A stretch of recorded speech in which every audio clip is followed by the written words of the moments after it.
All right. Instead of running the whole stream intro and everything today, I think I will just jump over to this here. All right. So today's stream is going to be a little bit of a different one. It was, uh, it was brought, well, not brought to my attention. It was kind of suggested of like, hey, what about editing type of situation, like teach everyone how to edit and all that. And I was like, you know what, that'd make for a very good stream. Frostbite, matter of fact, he was saying that. I'm like, you know what, that'd be kind of a fun little stream to do. So that's what we're gonna do today. It's not really a let's talk. That's why I don't want to go over to there. But this is just a basically a stream and recording, rig rundown, setup, overview, whatever you want to call it.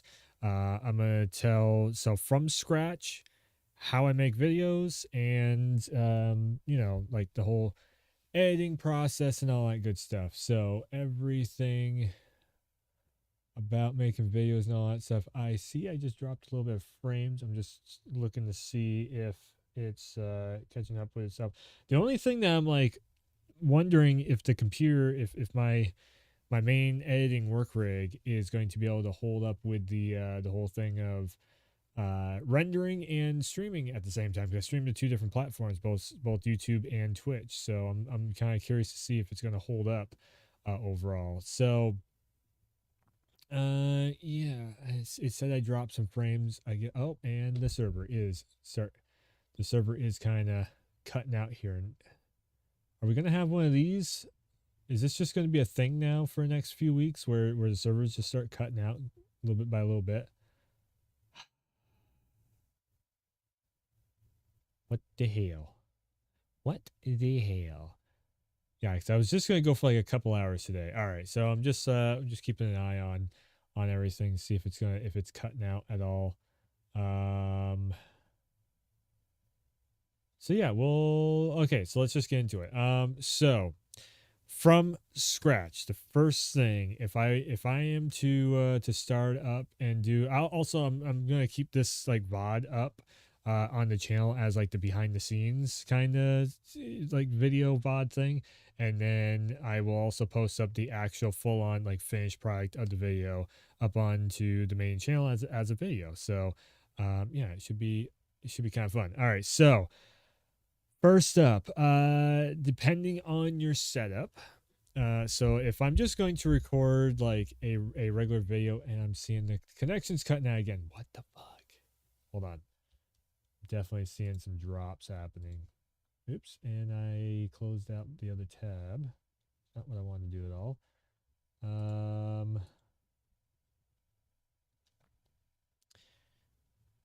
How are we doing over here? Is their stream is healthy? Excellent.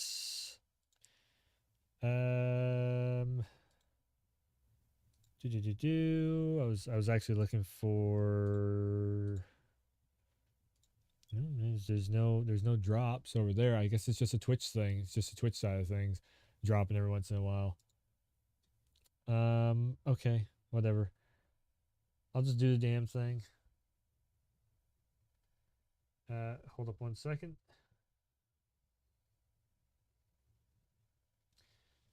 Yeah, my connection. Sorry, I'm just double checking on the phone, or just to see if everything is running correctly. 3% of frames dropped. Well, that's not cool, but yeah, it's doable. It's doable. I'm seeing I'm seeing my face over here in stream preview also. Like everything seems to be running fine. So, anyways, so if you are to go and do the thing from scratch, you turn on your computer and you're sitting here at. So let's jump over to here. So let's go with yeah, it's dropping every so slightly. It's dropping some frames here and there.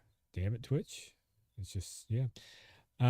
We are going to do Windows. No, we are going to do display. There we go. Okay, so we are here, and this is my work rig.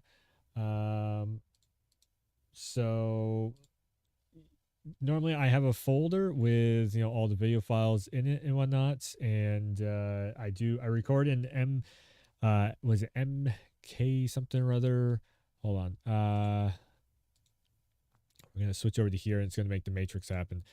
So settings wise, my output 1080 60 with 6K bit rate, of course, constant bit rate. Also, you really want to have a constant bit rate, or the pixelization can happen. X264, this is going to change no matter, depending on basically what your setup is. So if you have a really good processor, that's what I'm pushing mine off from, is the processor is X264. Nvidia would be like NVENC Nvidia encoder would be your graphics card.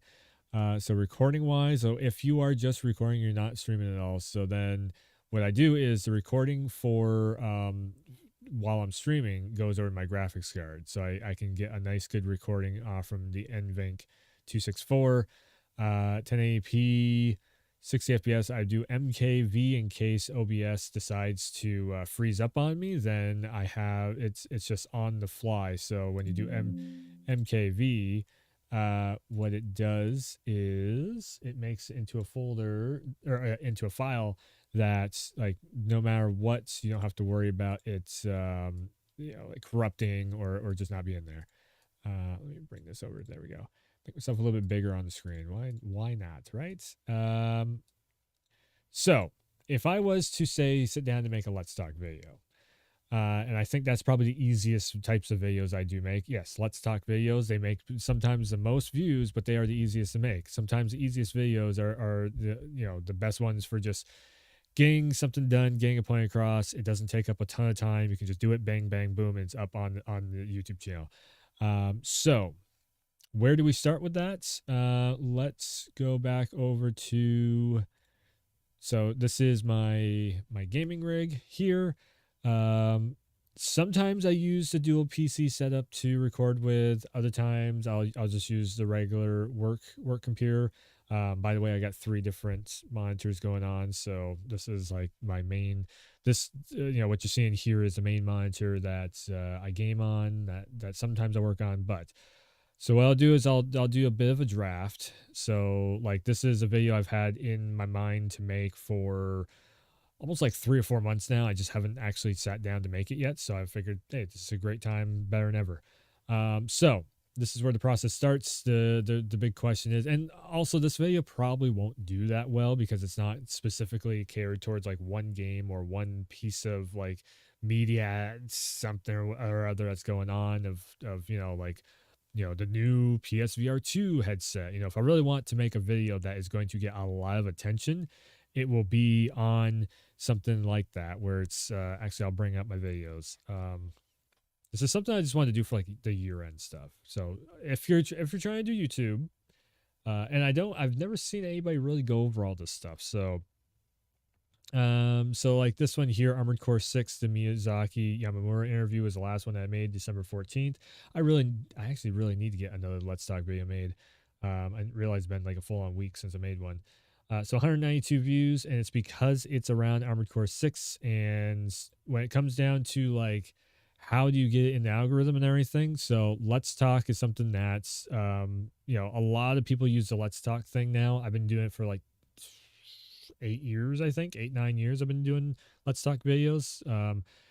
Armored Core 6, you want to have that in the title, so it used to be you come down here and you would do the tags, and then they changed up. So I still have tags on my videos, but these really don't mean much anymore. As it says right here, tags can be useful if the content in your video is commonly misspelled. So if it's like Armored Core, V1 for a 6, or if it's a number 6, now the algorithm and all everything, it like this means the number 6 and it means 6 also. So you don't have to worry about that as much, but just as long as I have like Armored Core, and then of course Miyazaki Yamamura, if people actually know Miyazaki's name and they look it up for the interview of it, then you have the interview also right there. This was I did take this. So this is literally just play the video back, and I'll show you once I get the video done and everything. Usually I take it's just one frame, just stop, pause the video at a frame where where it's like it looks like I'm in suspense or something. You gotta play YouTube like that. Um, so let's see here. Am I still dropping frames? Yeah, we're still dropping a little bit of frames here and there. It's just the servers. It'll probably patch itself over a little bit, and it's slightly doing it. I see it. I think we're good. Anyways, so public, I'd still do end screens and cards. You probably really don't absolutely need to, but what I do for cards is pretty much the playlist. So this is part of the Let's Talk playlist. So I make a card for it. So it'll go whoop up top, or you can go and check out the playlist itself, and you can end up seeing it that way. The end screen, I've been using the same end screen for like 4 years. Um, I set this back when I originally made the channel. I grab it from another video and just pop it up on here, and every single one of my videos at the end of it usually has that little ending of like, here's the most recent one, here's this playlist, that playlist, any playlist that, like the Let's Talk playlist is in there, stream replays playlist, like all the stuff that I normally am uploading, that's what I'll put on there. So like Forspoken, again, like Forspoken demo, it's not what I expected. The reason why I said it's not what I expected is because this could mean either it's worse or it's better. So people have to click in and like figure out, did this person making the video, did they like it? Did they not like it? The intrigue of it. It makes you go, let's see. Let's see what they got to say. Also, the timing on this too, December 9th, the demo came out, I think like December 8th. So it's a video like this is very time sensitive. A video like this where it's a Let's Talk video, not so much. And then you can see like something like a recap that's an hour long, not as many views, 30 minutes, more view, where is it? 37 minutes, more views. But again, sometimes 30 minutes, if it's not like drama or whatever, like this was literally the day after they released the teaser. It just wasn't like the interview, the interview is going to be, and I do like this right here, that people are actually coming through for the interview, not just like, the press release information. And then again, like Callisto launch night video, I don't know why this one did really well. It just so happened to do very well, probably the timing. It's also about 8 minutes long. So this was the initial, like the launch night stream, the video that I played before. Sometimes they do really well. God of War Ragnarok launch night video. Once again, it's at 10. Callisto Protocol launch trailer. I think there has been actually a lot of people interested in checking out Callisto Protocol, and I was very nice about it. So yeah, that's where. So anyways, what we're gonna do is we're gonna start off the idea of the video right here. The overall idea of the video is do player, and that's the thing. You need like a gimmick, or you need something that is not, just doing a playthrough. It's not, unless you have like early access to it. There's no real reason to do a playthrough anymore on YouTube. That's what I've seen. So this is like it's a discussion piece video. It's a Let's Talk, but it's not really. So I don't really know if I'm even going to make this a Let's Talk. I might just make it like, well, it probably will turn into a Let's Talk because it's a discussion video, and I need a Let's Talk. So we'll just call this a Let's Talk at the end. So do players really influence game developers? And this is, there's plenty of information on the internet that you can grab to, do something with this topic, I should say. And the first ones, these are just off my head, is, social media, because, a ton of people talk about a game on social media, and then the companies get on there and there's a PR rep or a social media rep that, like social media marketing or whatever they want to call it. A lot of times different game studios will call them different departments, but they all do the same thing. They're on social media posting and, taking some fan feedback, setting it up the line. So social media is a big one. Sales wise, if a game sells very well in the first week, normally, it sets up for DLC. If the DLC does well, or if the game keeps selling really well, then, sequel happens. Word of mouth, and this is like the Callisto Protocol. This word of mouth gets around that, the new Armored Core isn't exactly a Souls game or something. People start getting a little more intrigued, and that, this right here can influence, I think, a little bit. But we're gonna. It's not just gonna be opinion based. I'm actually gonna do a little bit of research, real quick too on stream. Um, so, oh, you know what? I just realized I don't even have anything up. Hold on. Let me bring up the chat. The chat. I haven't had the chat up at all. I've been basically just like making a YouTube video at this point. Hold on one second. Boom. The chat, like add-on thing I have for OBS, it doesn't keep the chat up there always, so it's a little bit weird like that. But yes, anyways, so word of mouth, and then like early access, demos, trials, which also a trial. So a demo is, like the Forspoken demo where this is basically another version of a vertical slice. Sometimes they aren't. But this is like something that, unless you listen to developers talk about what demos are and everything, you're not really going to know it. So then trials is another version of like a vertical slice where, so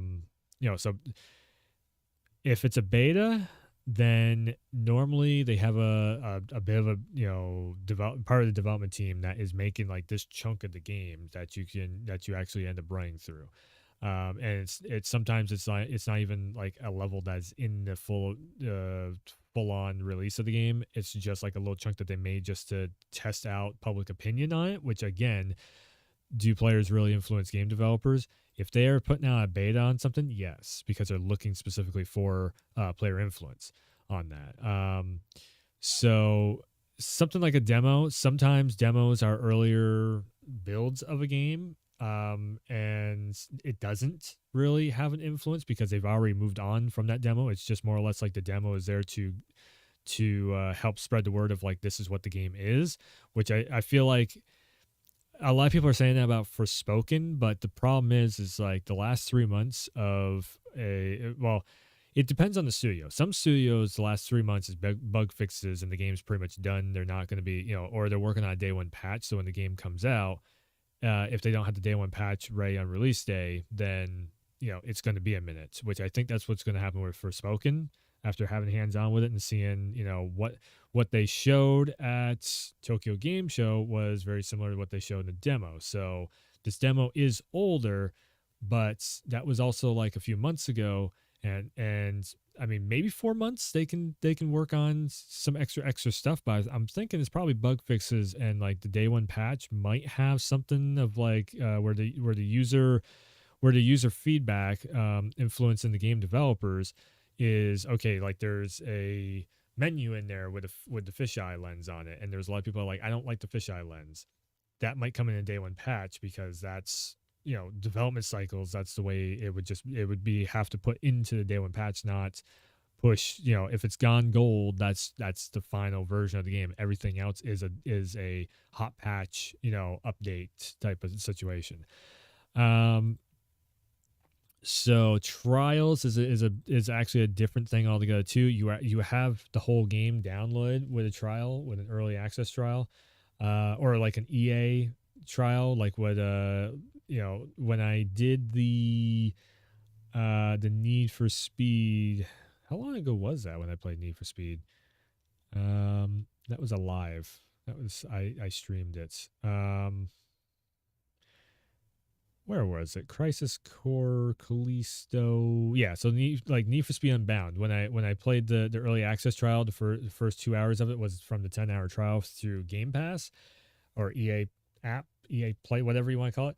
And yes, that's the full game. Everything would carry over if I bought the original game, or the full unlock the full release of the game. Again, it's a vertical slice, so therefore, if it's a vertical slice and the game is already basically made and gone gold and everything, trials ain't gonna do that. Now, so this is like the four main ingredients that's going to make up the video of what I'll probably end up looking at. Now, again, I'm probably going to be talking about publishers. So because like Forspoken is a Forspoken, we'll go with that, which is EA. No, Square Enix. Sorry. Maybe I'll just bring up the wiki. Let me just do it that way. Gameplay wiki. I could do it that way, or I could again, like this is the actual. This is the way I go about making stuff. So I could do it that way, or I can actually play the video in the background. So then I would open up this here. Maybe that's how we'll do it. We'll do that. It's Square Enix. So let's go Square Enix. And we'll just bring up I'll just bring up this like the main or so this is the thing with wiki, it makes for a good background. Um get that out of the way. Wikipedia actually makes for a good background because they usually show something like this, like the office building or something. Again, it's just background. So that's pretty cool to have there. Um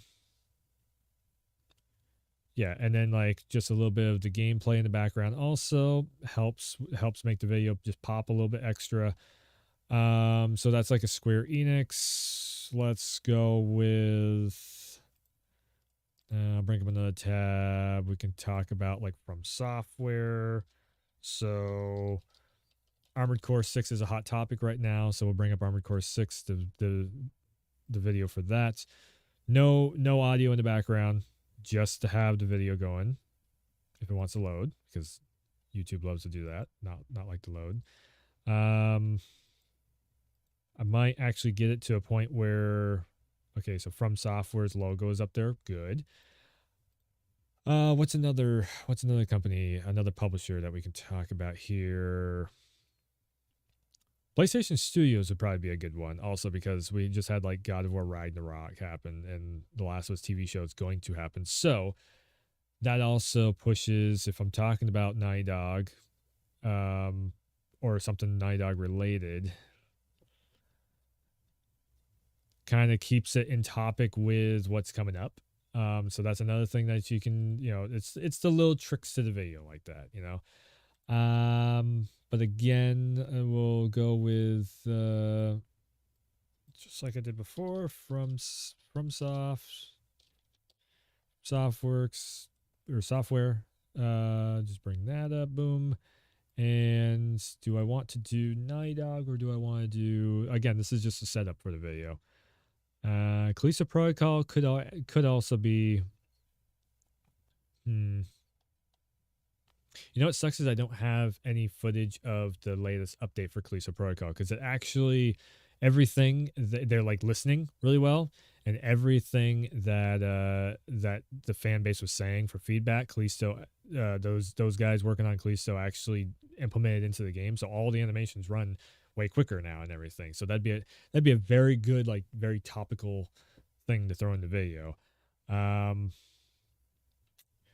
Or because everybody was asking for more Mass Effect updates.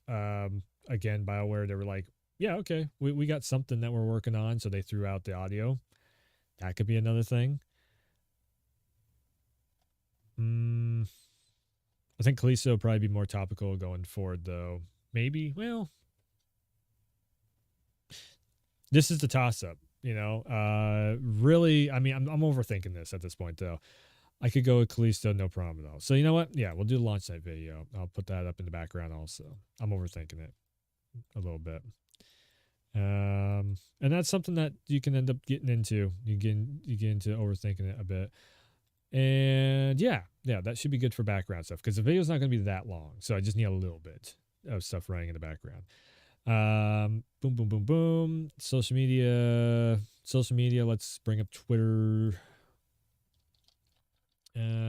Actually, this is where I can bring in Callisto Protocol. We can bring up the old Twitter, the old Twitter, and we can go what? We can go Callisto Protocol, and we can actually bring this. We can bring Callisto Protocol into the conversation this way. Warning: once they get their hands on you, they might never let go. What? Wait. What? Huh? Was there a media thing that they put out? Something?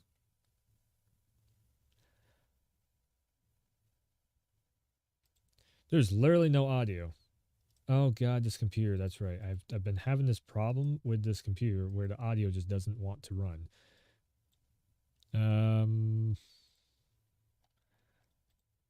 I set this one to default and maybe get some audio playing.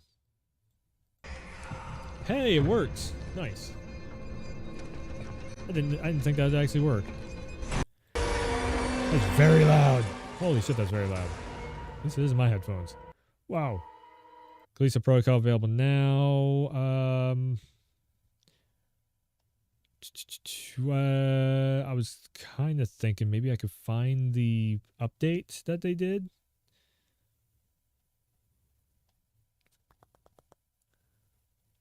Shoot. Normally I would like just turn the game on and record the animations going faster.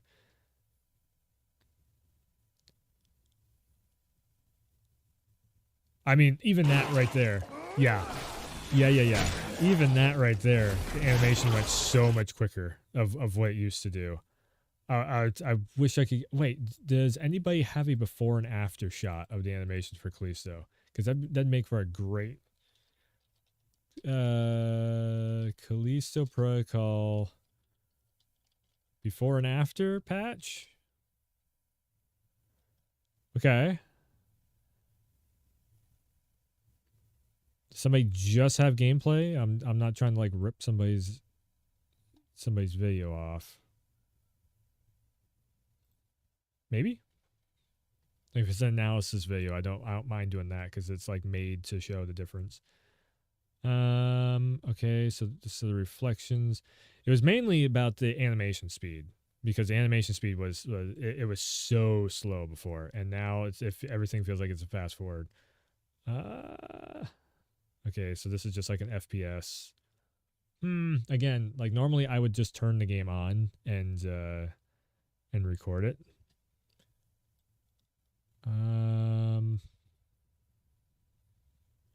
Okay, that's like frame rate analysis.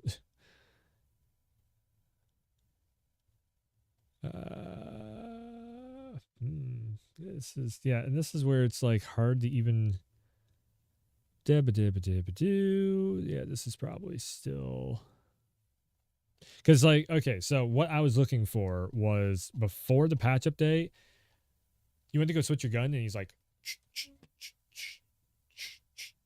and finally you switch the gun. Now he's like and you're right back in there. That's what I was like looking for, and that is like majorly for the player influence on game developers for the day one patch update or the day one the first major patch update. That's like it's literally player influence of how much influence does the player base have on developers pushing the game forward after release also. Doesn't look like anybody has the actual footage I'm looking for, so again, a part of me wants to just go record it. Another part of me, maybe I'll just talk about it. It's better if you show a video, video reference though on what you're talking about, because then people, it's, oh no, there's no way. And if you actually show it in there, it's like, yes, it's right here. People can't be like, oh, well, that game sucks because the internet says so. So let's see here. I think I got like plenty enough stuff opened up to make this video. And of course I will also be cutting in the middle of it anyways, while I'm talking about stuff. So let's see here. Social media influence. Callisto would be a great one because this is the latest game where it's like everybody checked it out and half of the internet was like, yeah, and the other half was like, eh. Maybe I'll just have it in the background. maybe that's how I'll do it. I'll just have this in the background and we can actually bring that into it also. And yeah, word of mouth. How would I represent that on the video? I think I would again, Kalisto is probably going to be like a big focus in this video, and yeah, I think that's sales. Um,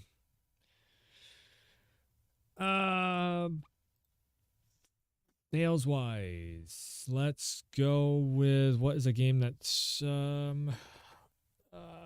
what's something that came out recently that sold really well and is like, okay, they're absolutely making another one because it sold so well. Uh, High on Life. High on Life would be a good one. Like if High on Life actually has as good a sales as what it seems like they have had, then there's probably going to be another game in this universe, and I am happy because to promote the game because it is actually pretty cool. They did a very good job with it. So yeah, we'll just put that in the background also. Mm, Try not to do too much of a spoilery thing either in it.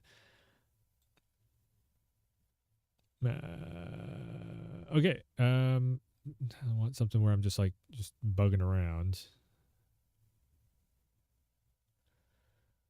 Let's try.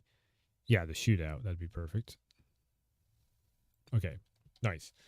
Okay. So we have our background stuff set up, and what I'm gonna end up doing, so I don't have to do so much editing in the editing process of everything. What I'll end up doing is I have two keys that pause recording and start recording up again. Hopefully, it doesn't stop the stream. And what I'll do is when I get in the middle of doing stuff, you'll see. Like when I get in the middle of the recording, I'll just pause, flip over to the page. Okay, boom, start talking again. You'll end up seeing that. So, yeah, okay, so we are good. All right, so literally gonna record the video now. So here we go. Bring it over to the Let's Talk, and of course the freaking AverMedia is not up. Boom, AverMedia is up now. Not exactly what I want. So we'll start off with social media influence. All right. Of course, the other thing that I would normally do too is, again, I don't always make a list like this. This is just to like, okay, I want to touch on social media, sales, word of mouth, early access. It's kind of just a brainstorming list. Normally, I would just kind of just start talking and whatever comes to brain or read interviews or whatever else in the video. But for this type of video here, because it is such a broad topic, we'll stick with a list. So social media up first. So let's bring up. Actually, you know what? Keep that tab open in case I need to look anything up real quick. Just keep it up over there. Blah, blah, blah. All right. So there's my Let's Talk window, and then we're gonna do the gameplay window. You know what I might actually do too is over here. We might just do. That's not the window. That's not the window I wanted. This is the window I wanted. That's not the button I wanted. Hold on. Ah, AverMedia. Boom. There we go. Cut off the top and the bottom. So it's just the screen. All right, there we go. Makes it look a little neater. You don't need to do that, but if you're being picky about it. All right, so social media, boom, right there. So bam, I can do this. Bring down. God damn it! It's still. Hold on. It's still on this screen. That's not the button. Which button is it? Alt. There we go. Zoop and zoop. There we go. There we go. And again, just and there's purple. Purple still left.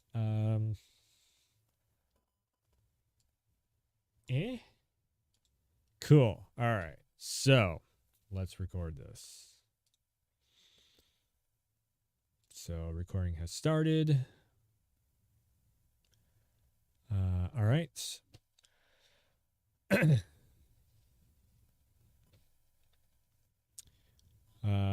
I gotta like think to myself real quick, how do I want to actually start this out? So it'd probably be something like on the lines of normally I don't record until I actually get this figured out, but yeah. Okay, so in game development, we know that there's a certain thing that goes on. Here's how we do. All right.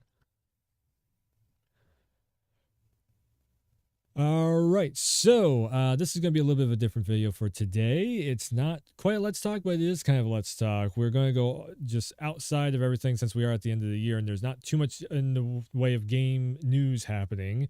We're going to go into just this like thought bubble of a video where it's, do players actually influence game developers, and we're going to look into a couple different pieces of information and check out to see what we can actually gather if our player voice actually does matter. There is player choice awards, and there's like Jeff Keighley has the players voice or players vote, or whatever the case may be for the game awards and all that stuff.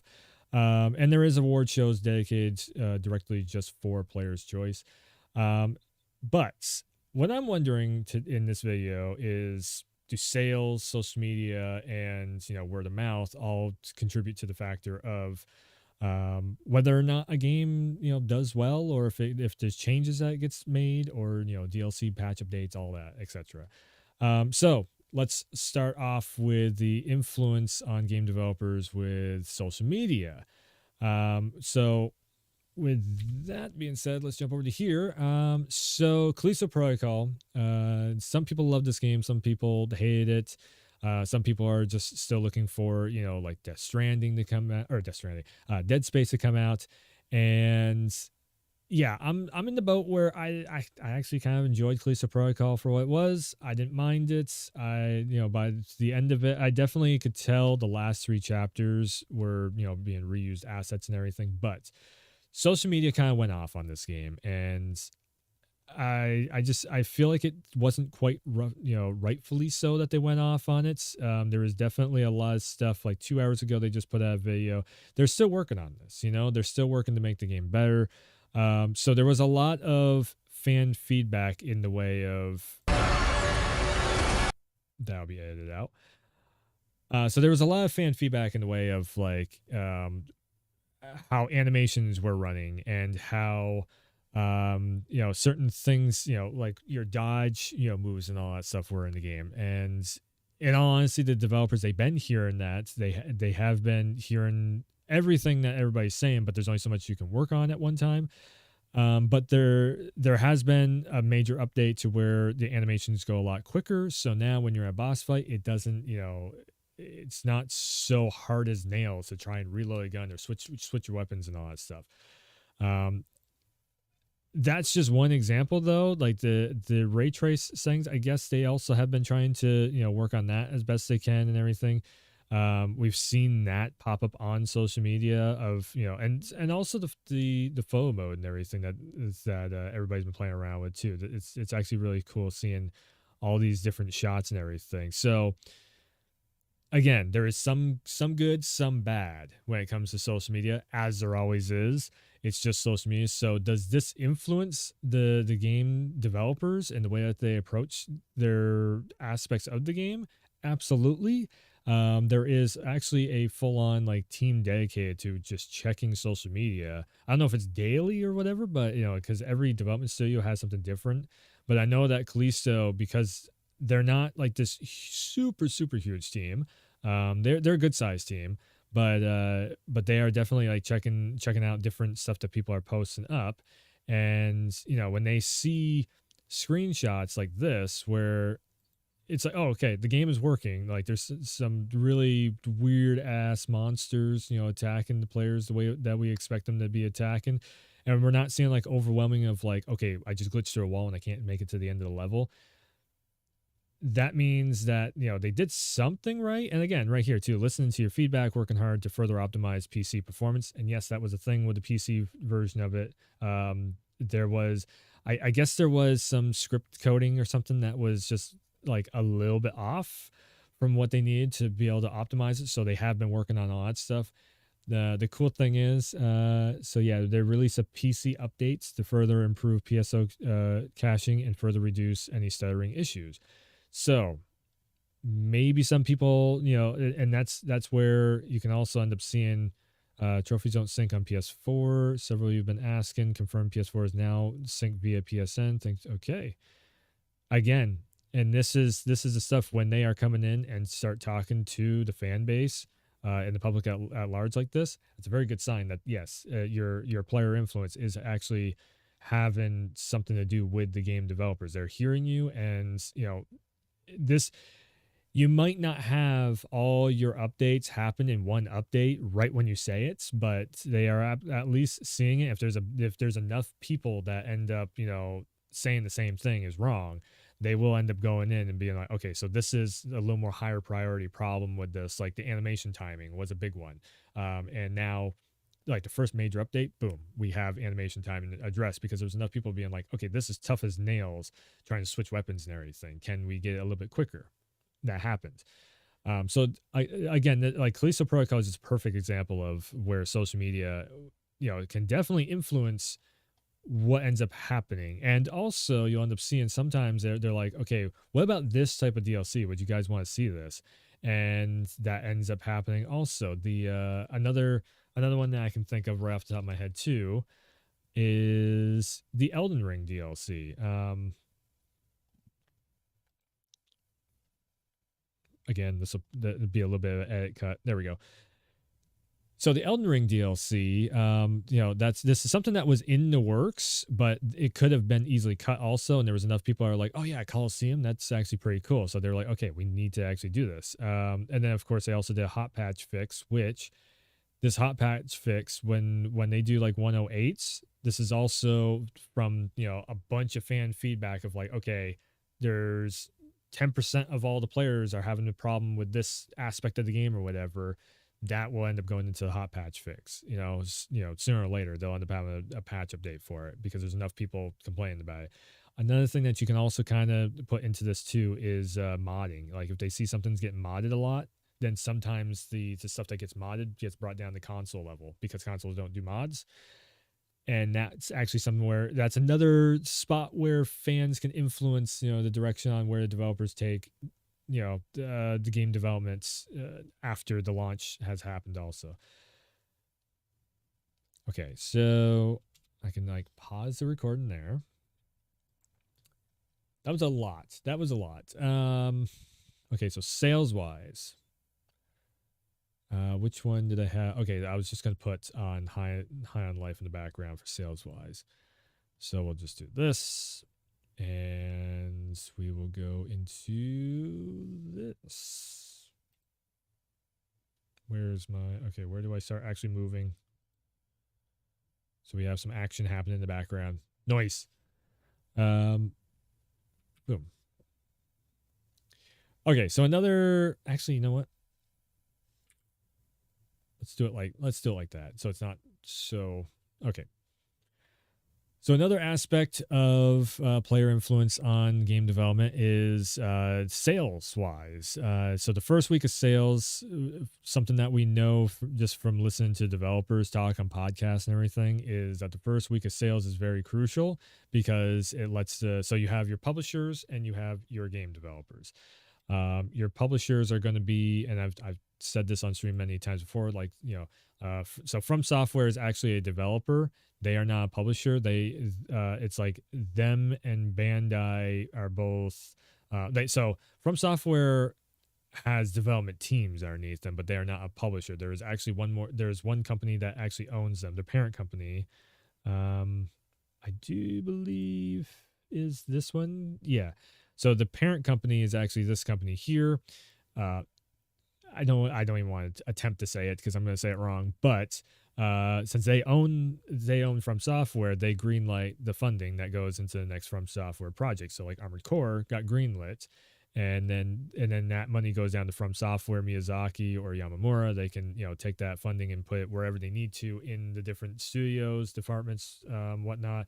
If they need to hire voice acting, if they need to hire motion capture, if they need to hire people that know how to upgrade the game engine in whichever way, that's where this the sales figures that you would end up having. Again, Square Enix is another one. Like Square Enix actually has different studios.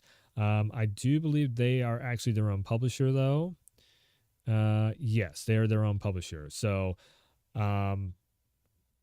that's where Square Enix definitely holds the cash in pocket themselves, and it's like, okay, so Final Fantasy Crisis Core sells really well. Okay, so that's more that's more go ahead to make another Final Fantasy product. Final Fantasy 16 is very highly sought after. Let's make another Final Fantasy. Forspoken maybe doesn't do as well. So if you have this gameplay here that maybe doesn't do quite as well for them, they might not continue with Forspoken. This might be just a one and done because of that. And that happens a lot, in game development. Player influence of what of you voting with your wallet, as a lot of people like to say. Yes, 100%. If something sells well, even if it's a really trashy game, like if the first week of sales for Forspoken after this demo dropped, and this is why I want to bring up Forspoken and something like High on Life also. Um, like High on Life did really well. It's probably going to have more stuff being done with the IP or the license for it.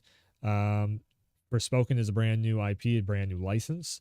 If Square doesn't make return on investment on this, which is your first week of sales really, then they're probably not going to even look at this game anymore. They're just going to be like, okay, that was a cool little one-off project.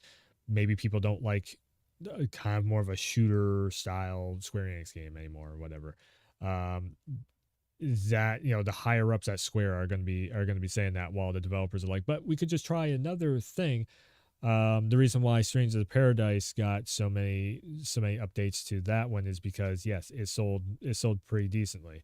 I don't know the actual numbers, but I do know they made return on investment basically with Strange of the Paradise. I didn't like it so much. I didn't care for it. But the sales figures were there enough for them to make a couple DLC packs. Are they going to be doing much more after that? Who knows? It depends on if it keeps selling, but basically they made enough money to be able to make the DLCs. That's cool. Um, and that's one of the other things too. You have voice acting in those DLCs. That voice acting was recorded back when the main game was also being recorded and everything. It's not like they bring them back in. Sometimes they do, but I'm pretty sure the main voice acting for that was already recorded. They had the plan out of like, okay, this is going to be a DLC, this is going to be DLC, just because they know scheduling wise, it's going to take us 3-4 years to make this part. And then the next year afterwards, we'll make this. The next year after that, we'll make that, like a 5-year cycle or something. And then they get enough funding to make the main game. If that does really well, then they have enough funding to make the next thing. If that sells really well, they got enough to make that last part. When it comes to Forspoken, again, if it sells really well in the first week, we'll probably see some DLC for it. Will they continue the license? Who knows? It all depends on, like, maybe they might want to do FF16. They might want to do a couple expansion packs for that or something. Who knows? It really comes down to, and this is the thing too, like when you hear of leaks and everything on this stuff, sometimes the sales wise can influence those leaks and the word of mouth, which that's actually the next thing that I was going to get into on the list of stuff to talk about. But the word of mouth going around about something being in development, um that can also influence whether or not something is pushed to, let's put this back up again. So the word of mouth can actually push, stuff being put into development again. Also, word of mouth going around that High on Life is doing really good. Then okay, maybe we do end up seeing some DLC because the word of mouth is good and people have, their attention is on the product. Another big one is like Mass Effect or like Bloodborne or something. Sony hears you about your Bloodborne, please. They absolutely know it. They see it on social media and everything. They know that people really want a Bloodborne remaster or PC port or something happening of it. The thing is though, they need a development studio. They need the funding. They need all the stars to align to actually make that product happen. That's like Demon Souls. The reason why that happened is because they have a brand new system that they're trying to sell. Nostalgia sells very well, and it's a Souls game. So, and Bluepoint is known for doing some good work and everything. Stars aligned for that, for Demon Souls remastered to end up happening. So let's see here. What's my next thing on the list? Early access. Okay.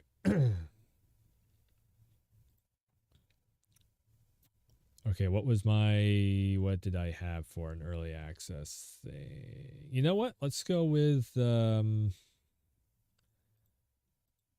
early access wise. I can actually just drop some of these. I was going to go into From Software for word of mouth, but that didn't. I just got it done there with way too quick. Let's go early access. Let's say back to my own channel. Let's say Need for Speed, right? Yeah, that was an early access thing that I actually had early access into. I could also bring up so demos and trials. That's actually, yeah, Need for Speed is like perfect for that.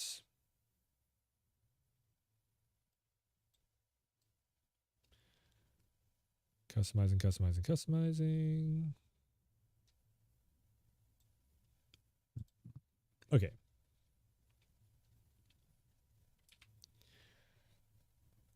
All right. So next up, I wanted to talk about like demos and trials and like vertical slices and the difference between all these different early access stuff that we can get hands on with. So there is a couple different like versions of getting hands-on early access onto games and developments, and 100% like if a developer has something that they're putting out there of a beta or a demo or something, um, depend on like what type of hands-on thing it is of a hands-on model it is, because you have like a closed alpha, you have or yeah, closed alpha, closed beta, you have a demo, you have a time trial, you have a um, uh, media early access and everything. So a demo or a time trial. So a demo is probably something that could either be very early, or if it's like a time trial like what you're seeing here with Need for Speed, this is the full-on game that I downloaded, but I only have access to it for like 10 hours.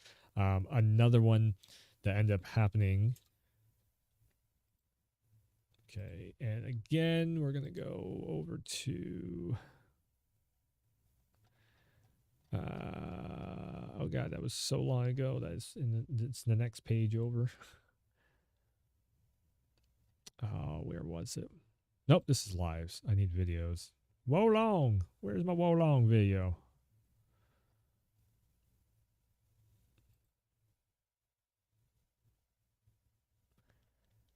That was a while ago. It was definitely a while ago. Still rising. I guess I just gotta do it this way. Wolong. Is that on my other channel? Oh yeah. I guess I didn't actually. That's right. I didn't actually do any cover. Yes, this is the secret channel that I have where everything is uploaded. The problem is I don't know if I have everything labeled. Yes, there we go.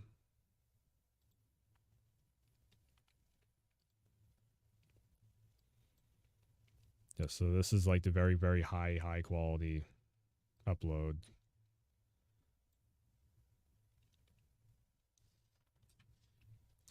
Okay, so another type of thing is a beta or demo, and so betas and demos are definitely a different thing than a early access trial. So early access trial is finished game. The game is already uploaded to the network. It's finished. They're working on maybe a day one patch or something. You have 5 days early access to it. Media code is very similar to that also, where it's like, you're playing it before a day one patch. So that's where reviews can be very skewed. If you don't have the day one patch, there's probably going to be a lot of things that the developers haven't actually implemented into the game to actually um, that they've been working on for the last months to 3 months. Like a day one patch is super critical at making sure that the game is as good as it can be on launch day. That's like the day one patch can fix up a lot of stuff that would normally just be super bad and wrong and everything, which is a good thing that a lot of the reviewers now are actually saying like this is before day one patch. But you also have stuff like this, what you're seeing here of Wolong, where it's an early version of the game, and this is just to like get the word out there of like, here's what we're working on. this is what it is. You can have hands on with it because we think this is mostly done of what we want it to be. Um, and also, this is to test out like network connections to see if co-op and online works. Like Street Fighter 6, when they just dropped that beta, it's an online beta for a reason. It's to test the online servers and everything, but also they are testing to make sure that, okay, are some of the core roster pretty well balanced out, because then that can influence the rest of the roster that you're fighting as. But then also, even in a game like Wolong here, is like, okay, is there gonna be one build that's overpowered and everybody's just gonna be like, okay, that's the meta build, just use this to easily beat the game with. And again, that's player influence right there too. Just you playing it, they're getting data on, how many times do people get kills with this weapon. Did the main boss fight get killed by, this, that, or the other thing? That's all player influence also. So again, yes, as players, we do have a lot of influence on the game. That being said, one of the main things that you really don't want to do as players is piss off the developers, because they are the ones that are responsible for making the experience better for you. And if you're going online just being kind of a shithead of just being like, yeah, you suck and what the hell, what, why is this like this and this and that, and especially like the death threats and all that stuff, like it's ridiculous that people do that stuff. But all you're doing is, the thing that you are trying to love so much, you are you're just making the people not want to work on it anymore, and just move on to the next project at that point. The Last of Us Part 2 had that, majorly with, people were complaining at the actor or the the actors that were in the mocap and everything for plot points happening. It's just like they're just doing their job. They didn't write the story. They're acting it out. Somebody else wrote the story. Um, so yes, again, multiple instances here. I think what we're actually coming up with is, yes, as players, we have a large voice and we do have a lot of influence on where the game goes, what the game is, what the game does. Um, and that's something that I think we shouldn't take for granted. I think that definitely um, we should all be learning even more about game development, especially if you want to go online and talk about game development. You should be learning everything that you can about it and how everything works. Not just like I'm pretty sure this is how it works. No, you should actually figure out exactly how it works, because all that can do is just make the experience of what you want the game to be that much better if you know how to convey that to the developers in the proper ways. Which is the reason why I try and do videos on my channel also, just to try and convey, I think if you did this, it might work out a little bit better. And I've had a lot of people that are just like, are you crazy? But then once the update comes out or once the game gets made, then it's like, oh yeah, this is kind of cool. It's like, yes, this is what I was saying months ago. Um,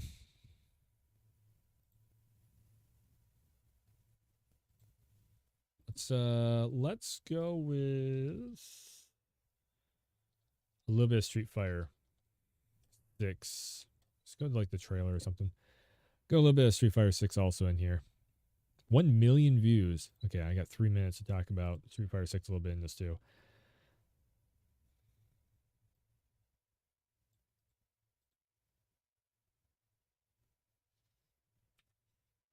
But yeah, again, to go back to the whole thing of like early access codes, that's another thing where it's like it almost, like, early access for games is almost like a mixture of like the vertical slice. Well, not even the vertical slice.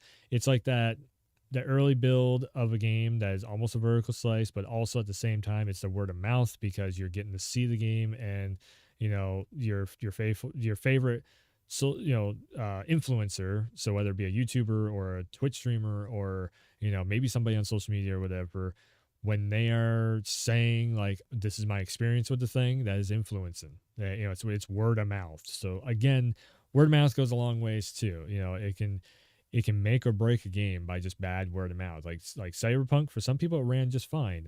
Street Fighter also, is another example of like word of mouth. Not everybody likes Street Fighter 5. Word of mouth is showing that Street Fighter 6 is doing really well. Cyberpunk, some people had a really good experience, some people didn't. Again, word of mouth though made it so everybody really just hated that, Cyberpunk. And Callisto Protocol is the same way. Some people actually liked it. There's some people that didn't.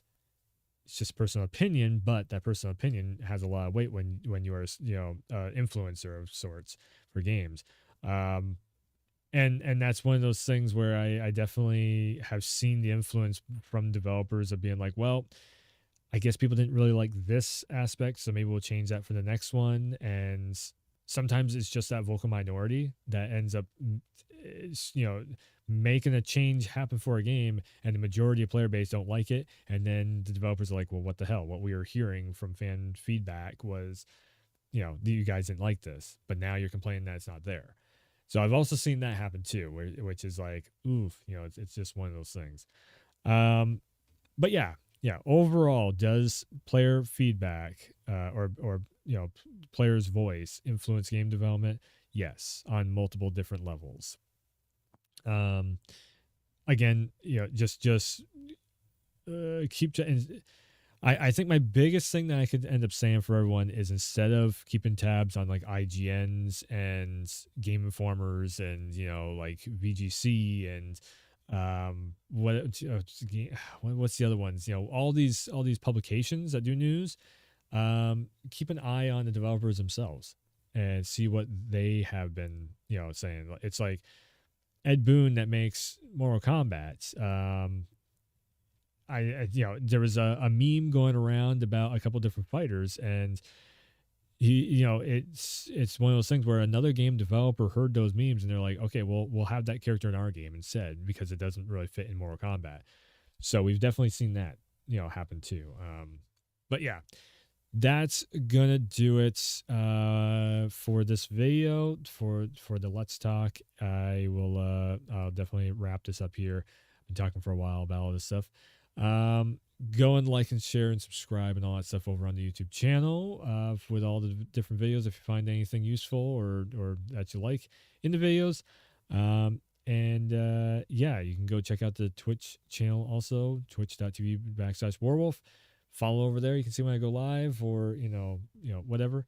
And yeah, check out all the stream replays too on both the different channels. And yeah, that's going to do it. So thanks for tuning in. Thanks for stopping by. And as always, I will see you next time. Okay. So that's the recording process done. That's the whole ass recording process done. So now we switch over to this screen over here. I need to switch my camera over. Boom. Wait, no. Let me do it on this other screen. Okay, there's that camera gone. I need this video capture device. So we're going to go with the C920 and boom. And there's no camera. Because I guess it's not plugged in. Hold on 1 second. I got to plug it in.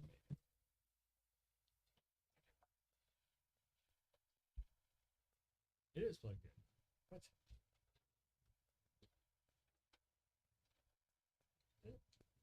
I think it is.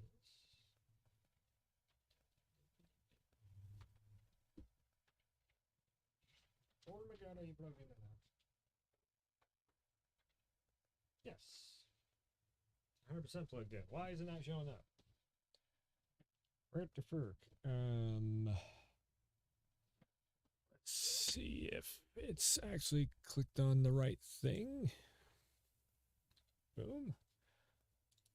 Hold on. That might be. No, that's not it.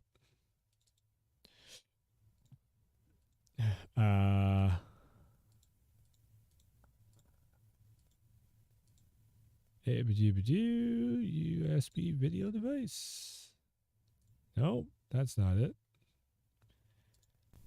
There it is.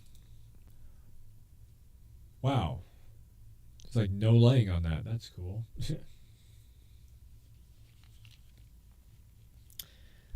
Well, that's something. Oh, that's my keyboard. Boy, that is very dark. All right, so I've never actually tried to do this before, but I'm going to actually try and edit while also streaming. I have no idea if the computer is going to be able to do it or not. We'll see. I definitely need to bring this down to here. Hold on. Get this out of the way. Get that out of the way. Get out of the way. Auto save project. No, I need a brand new one. Display capture. Okay. There we go. Super dark. If we do this. Okay, so then you can mostly see me. Okay, so now we need to edit it.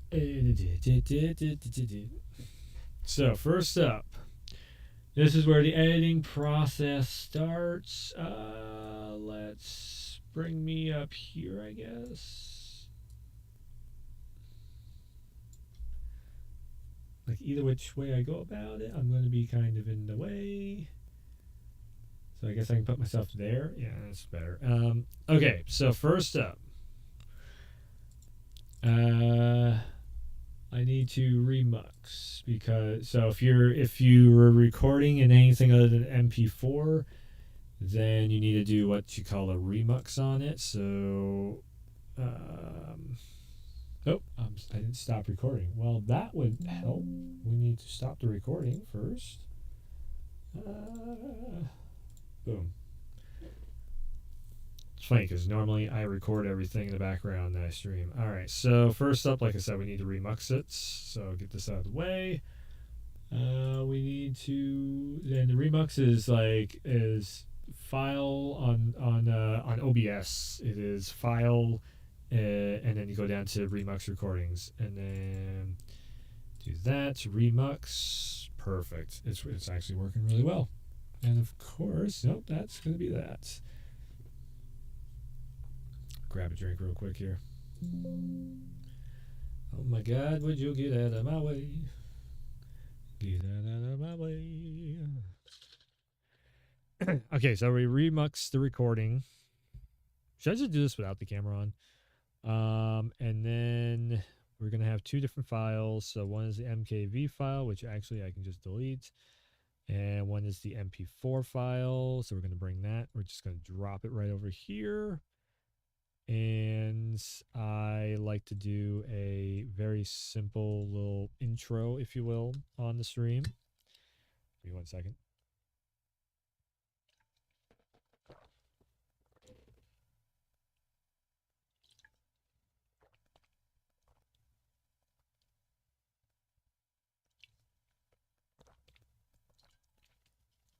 Ah, it's better.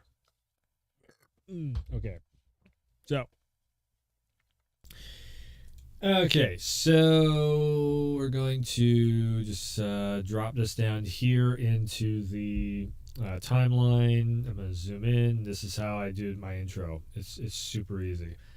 One of these. It used to be the whole fancy like video intro and everything. I found that people would just click off from it because short attention spans nowadays. 5-6 years ago, I could actually do a really cool intro. Now, not so much. And then that just turns into this. It's a fade in, fade out. Very quick and easy. Snappy as all hell. So then we're going to take this, throw it in here. You want to... I'm not going to... So this is about switching settings in the project itself. I'm not going to do that. So we're just going to go no. We're going to let this build the peaks of the... right down there in the bottom left-hand corner. We're going to build the peaks of the audio. So you'll see it. Audio 1, audio 2, 3, and 4. So audio 1 would be all audio. So I have this set up in my OBS to do multi-track audio editing, and you can end up finding that other places too. I think I'd probably turn off the comments on this because I don't need a whole ton of like comments going on. Like, how do I do this? How do I do that? My program won't start. There's a bunch of like troubleshooting videos on the internet. So there's a certain this first audio is going to be also, yes, this is very low, so I need to turn this up. All right, so this is going to be a little bit of a different video for today. It's not quite a Let's Talk, but it is kind of a Let's Talk. Okay, so that is really all I really need is just this first one right here, because I don't have any audio on any of these other ones. If I did, I would adjust this so this stays. Tell the last 3 chapters were, so it stays kind of like roughly in this area here, because social media kind of. I know that if it's up in this area right here, then it's going to be loud, but it's not going to be blowing out your speakers. That's basically what I'm going for with that. So what I can actually do is, again, the problem with this is, like, if you're doing a gameplay video, it's going to be multiple audio tracks, and you're gonna actually, hold on a second. So if you have multiple audio tracks going, tell the last 3 chapters were, being reused assets and everything, but tell the last 3 chapters were, so you can see both of these two going, but social media kind of went off on this game, and I'm gonna do that just so I can actually talk. But you'll have both of these two going. You want them to be roughly, like your voice, you want that a little bit higher than, maybe like a halfway mark. So have the voice higher than the gameplay audio. Oh my god. So there was a lot of fan feedback in the way of, like, all right, so then we are going to, yep, there's that. So here's what we're going to do, though, because we only have one audio stream going. That's we need audio from. Here's how we. So we come into here, and so the peaks start like right here where you can see I start talking. We're just going to go right before that. All right, so boom. We're going to hit S to slice it. And then a really easy way of doing it, just close the gaps. So now we have the start of the Let's Talk video. A little bit of a fade. All right, so this and is there a you little go. bit of a different video. That's the beginning of it. It's not quite a Let's Talk, but it is kind of a Let's Talk. Now, the other thing that I will probably end up doing too, because there's not too much in the way of game, we're going to equalize it just a little bit. We're going to go into just this, like, thought bubble, just to give it that podcasty feel. Do players actually take out the mids, adds a little bit of bass to it, and we're gonna look into a couple different pieces of information. And so the other thing, like one thing that I would actually like to set up, and I need to take the time to set it up on OBS itself, is the equalization, and just be able to just have the equalization already happen, so I don't have to do that extra step in post. This is what they call post, is like editing and everything. So yeah, that's pretty good there, and then it just comes down to, like, going through fine combing the video, different pieces of information, and checkouts to see what we can. So what I can actually end up doing here is actually go. So what I do is I put my pinky on the forward to make it go forward, to fast forward, or go back. And then you hit enter. Gather if it starts the video. So I can actually just watch player's voice or player's vote, or whatever the case may be, for the Game Awards and all that stuff. And there is award shows dedicated directly just for player's choice. But what I'm wondering in this video is, do sales, social media, and word of mouth all right, so like whether or not a game. I also try and make a mental note if I stutter, or if there's anything that's like I could just probably cut that out.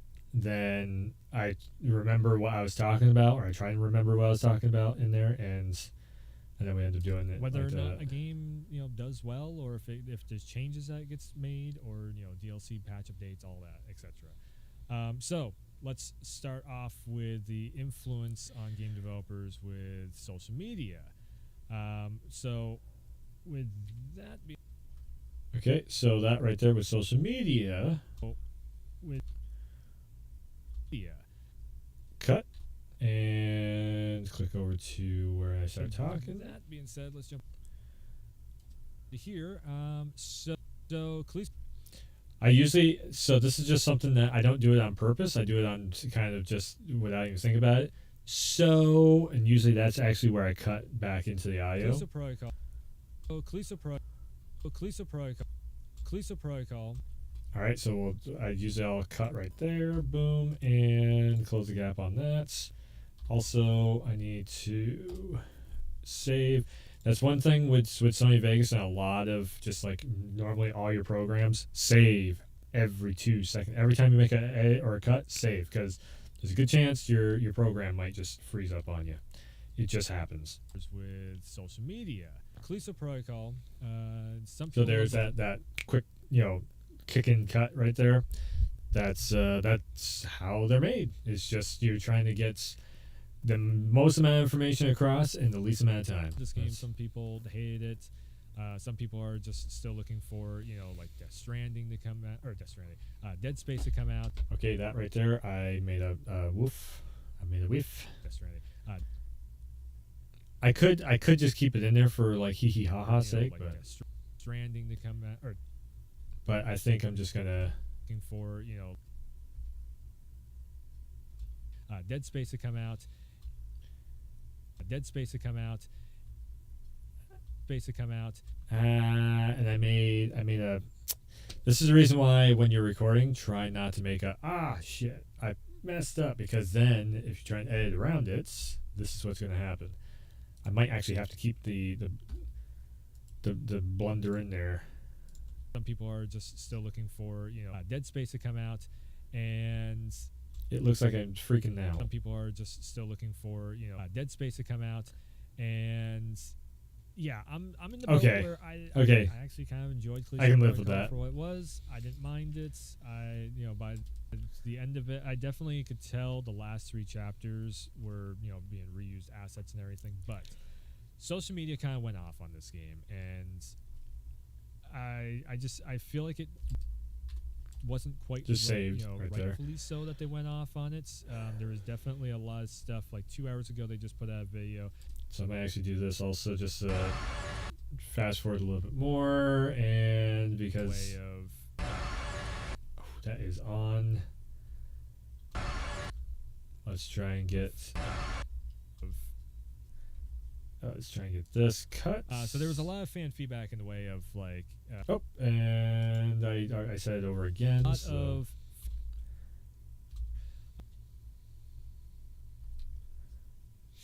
All right, so we can cut this. They're still working to make the game better. I didn't cut what I needed to cut. So there was a lot.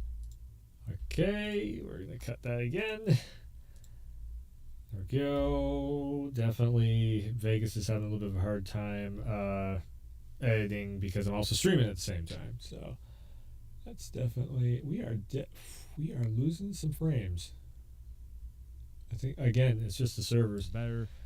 So there was a lot of fan feedback. So there's that. There's the seamless transition from one.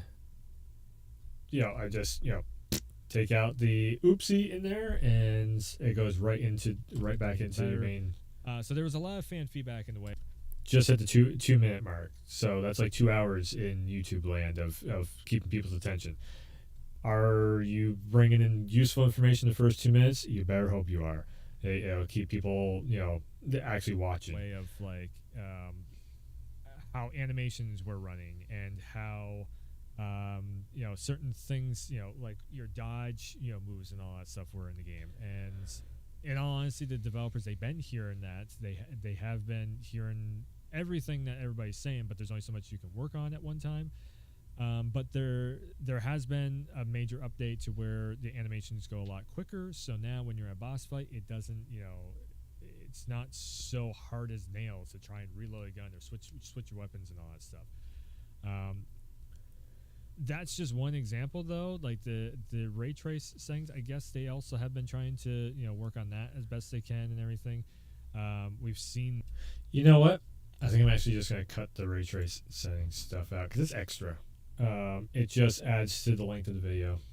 It's like another like 30 seconds or whatever. That kind of doesn't need to be in there. There's an extra thought that I had in my brain. I said it, and now I'm just like, I don't need it. We've seen that pop up on. Yep, because this whole section right here can be cut. Is that everybody's been playing around with too? It's okay. The faux mode thing, we can keep that. The faux mode, and also the faux. Yep. We just cut this and boom and make a save. The faux mode and everything that everybody's been playing around with too. It's actually really cool seeing all these different shots and everything. So again, there is some good, some bad when it comes to social media, as there always is. It's just social media. So does this influence the game developers and the way that they approach their aspects of the game? Absolutely. There is actually a full-on like team dedicated to just checking social media. I don't know if it's daily or whatever, but because every development studio has something different. But I know that Callisto, because they're not like this super huge team. They're a good sized team, but they are definitely like checking out. Okay, yep, and checking out all that stuff. Yes. Okay, I'm making a point in there. I don't need to watch the whole thing. That they did something right, and again, right here too, listening to your feedback. Okay, when we're going over that, I can just fast forward through me talking about it. This is stuff when they are coming in, and all this stuff I like basically made a mental note that yes, this can all stay in the video. There's no need for a cut or any of that. Okay, so the Elden Ring DLC, we can definitely cut into that. Where social media, can yeah. This type of DLC, would you guys want to see this? Okay, and that right there. Oh yeah, Coliseum. That's actually. We're going to back it up. In the work. We're back it up just before starting to the thought. So the Elden Ring DLC, this is something that was in the work.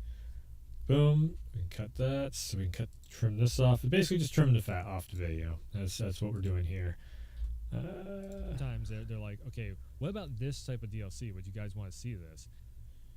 So the Elden Ring DLC, this is something that was in the works, but it could have been easily cut also. And there was enough people who are like, oh yeah, Coliseum, that's actually pretty cool. So there.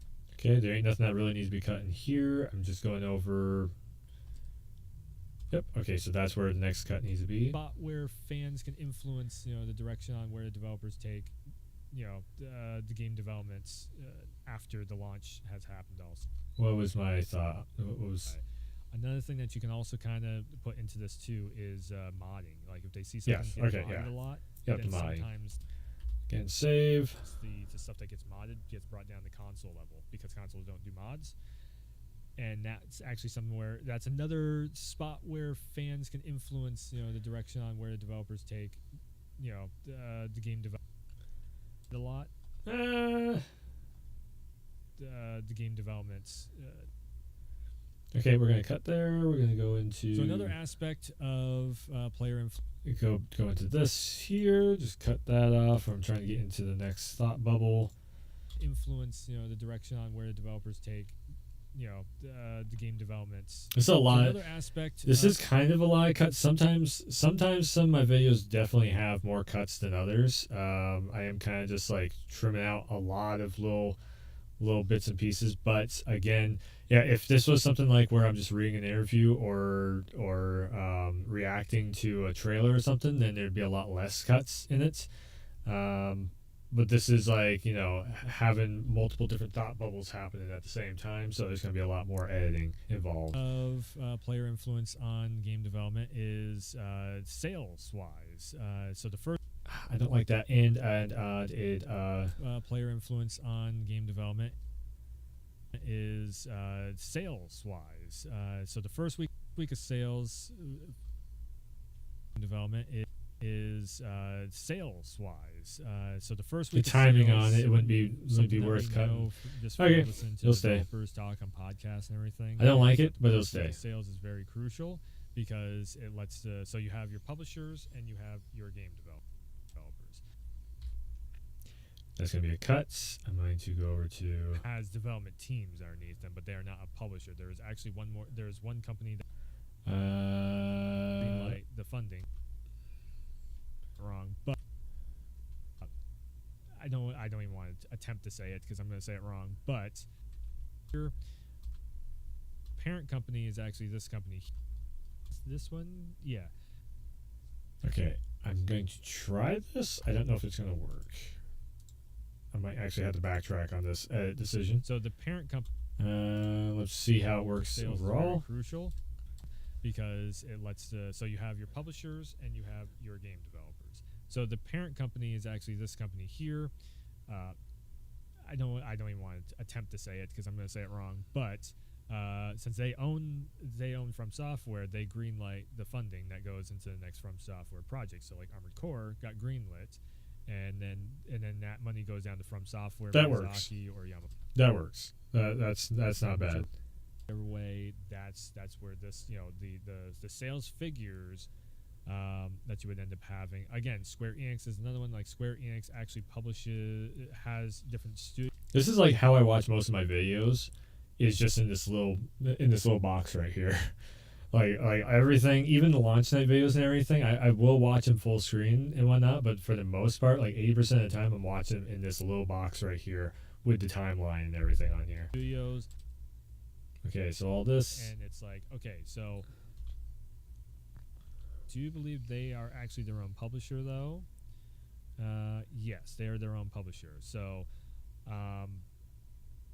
that's where Square Enix definitely holds the cash in pocket themselves. And it's like, okay, so Final Fantasy Crisis. Get a little bit of stutter on playback. Okay, so that's more. That's more go ahead to make another Final Fantasy product. Final Fantasy 16 is very, very highly sought after. Let's make another Final Fantasy. Forspoken maybe doesn't do as well, so if you have this gameplay here that maybe doesn't do quite as well, that's not a right transition in there. They might not continue with Forspoken. This might be just a one and done because of that, and that happens a lot, in game development. Player influence of you voting with your wallet, as a lot of people like to say. Yes. It's funny because you're seeing me right now. Actually, you're seeing three of me right now. So over here is the editor, or there is the news guy, and then in the smaller video you see just the gamer. 100%. If something sells well, even if it's a really trashy game, like if the first week of sales for Forspoken after this, license for it, yep. a one-off project. Maybe people don't like kind of more of a shooter style. So many updates. Try and keep. That's what I try and do is try and keep eye contact with everyone in the camera and everything. But sometimes I do end up watching the gameplay down below. But yeah, for the most part, I'm trying to keep eye contact with you just so it feels like I am kind of talking to you. At the same time, I might be reading off the screen or whatever else. It's fine. If you don't keep eye contact with the camera at all times, but try and do it as much as possible though, because it's it just makes it feel more like somebody's talking to you or whatever, wherever however you're watching it. If you're just listening to it and you're not watching the video, then whatever. But for those that are actually sitting down watching to see what my reaction to stuff is, and yes, I try and keep some eye contact with the camera basically while I'm recording the video. And that's one of the other things too. You have voice acting in those DLCs. That voice acting was recorded back when the main game was also being recorded and everything. It's not like. All right, so I'm making some valid points in here. So we'll just keep all this. Get enough funding to make the main game. Forspoken, again, if it sells really well in the first week, we'll probably see some DLC for it. Will they continue the license? Who knows? It all depends on maybe they might want to do FF16. Voting with your wallet. I forgot to say that in there. Sometimes the sales wise can influence those leagues and the word of mouth, which I basically did say that. Get into on the list of stuff to talk about, but the word of mouth going around. Right. Stuff. These are some good transitions because from video to video because I had the videos all lined up. Well enough. Like Mass Effect or like Bloodborne. The stars to align to make that product happen. Yep. And for doing that's what I'm looking for. Is that type of thing right there where it's like, okay, stars aligned for that, for Demon Souls, remastered to end up happening. Yep. Um, Okay, before the to end up happening. cut there. All right. So next up, All right, and we're gonna go into here and we get as many frames in there as possible, so it's not just like a bam cut. We're trying to get just a little bit of breathing room in there. to end up happening. All right. So next up, There we go. I wanted to talk about like demos and trials and like vertical slices. What type of hands-on? Okay, so if it starts to get a little bit messy like that, where the frame rate is just like it's just not loading, you gotta wait for the timeline to load down here. And once it fully loads, like every time you scroll in or out, the timeline's gonna reload again. So you gotta figure out like how much the timeline do you want to be able to fast forward over the top of. The more you zoom out, the quicker you can go. Thing it is of a hands-on model it is, because you have like a closed alpha, you have closed alpha, closed beta, you have a demo, you have a timed trial, you have a media early access and everything. So You know what? I think I want to cut that a little bit out. you have a timed trial, you have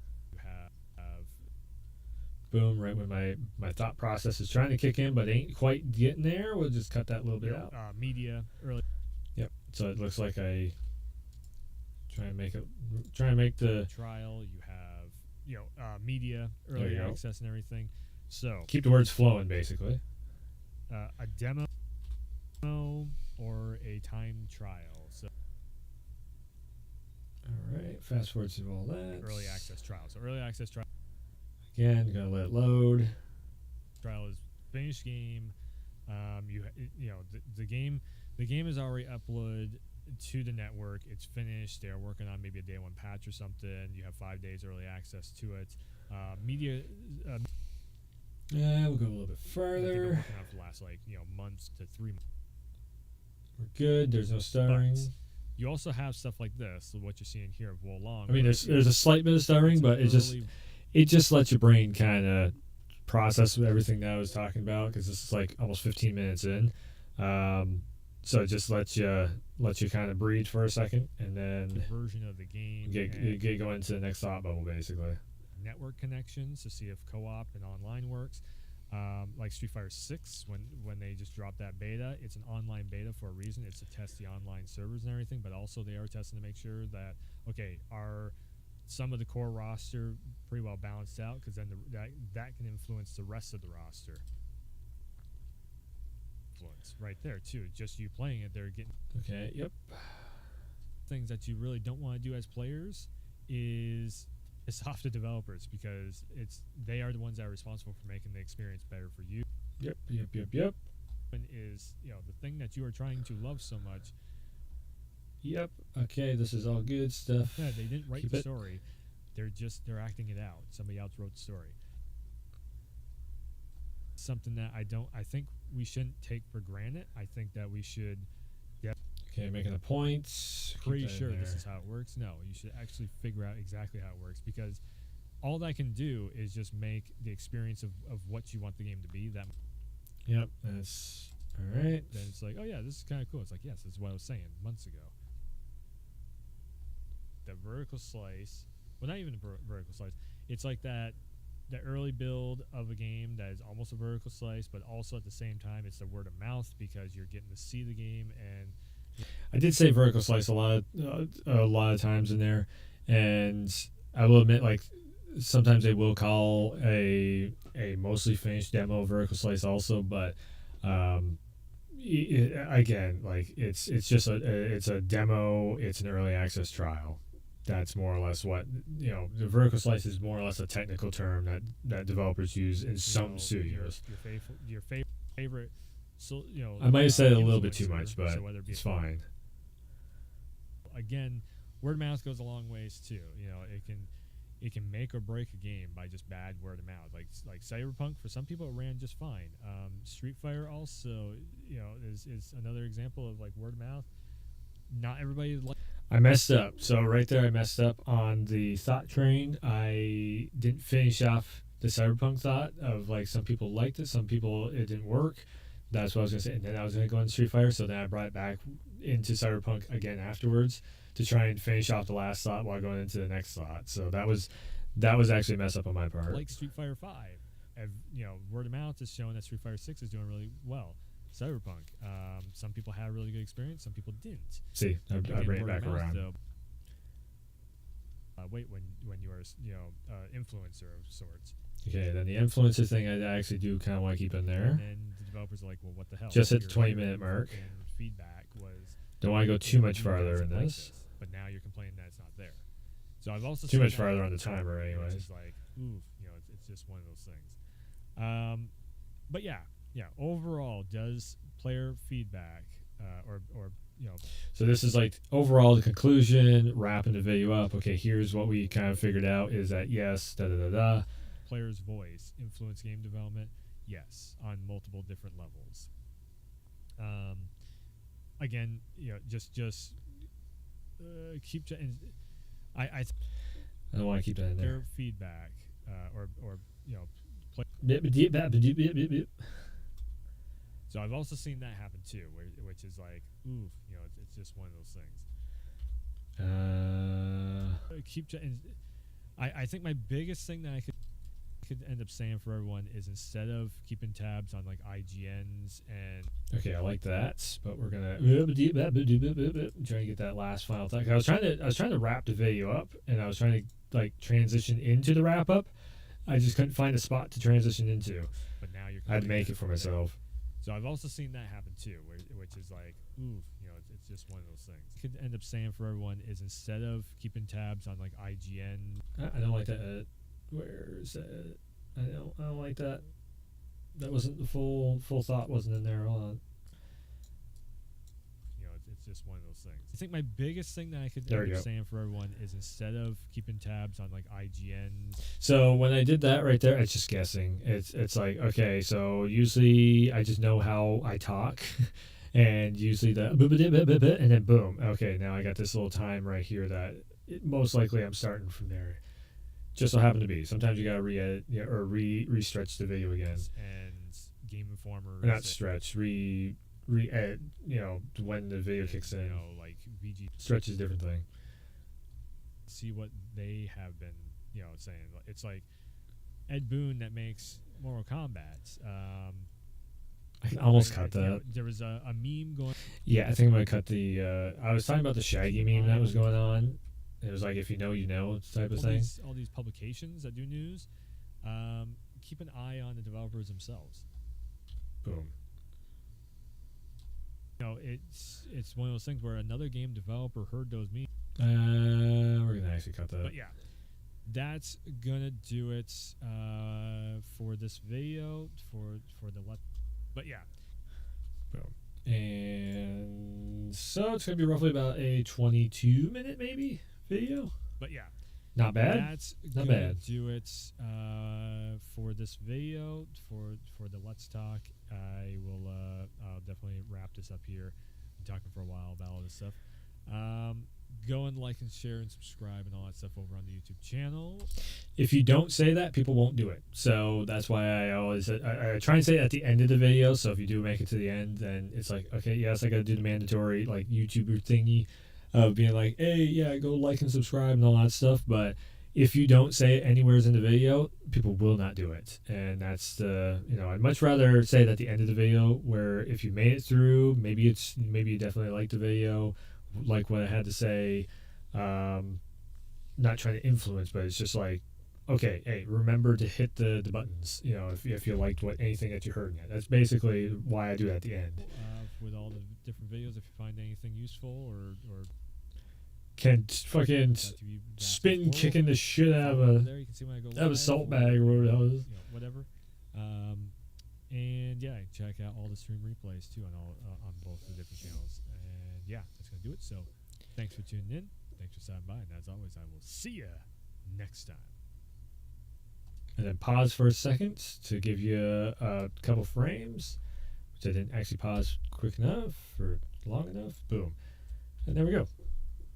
And then that's literally, then we just take this. Oh shit, did I didn't disable resample. So that's another big one. When you drop your video onto the timeline, right click the video part of it and do disable resample. Because I didn't do that, I gotta grab the lasso, and I just figured this out not too long ago. Which one is it? This one?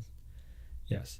And then you got to do the whole video part itself, just your video tracks. Switch, disable resample. That's a big one, because if not, you get like a blurry effect on it. It looks like shit.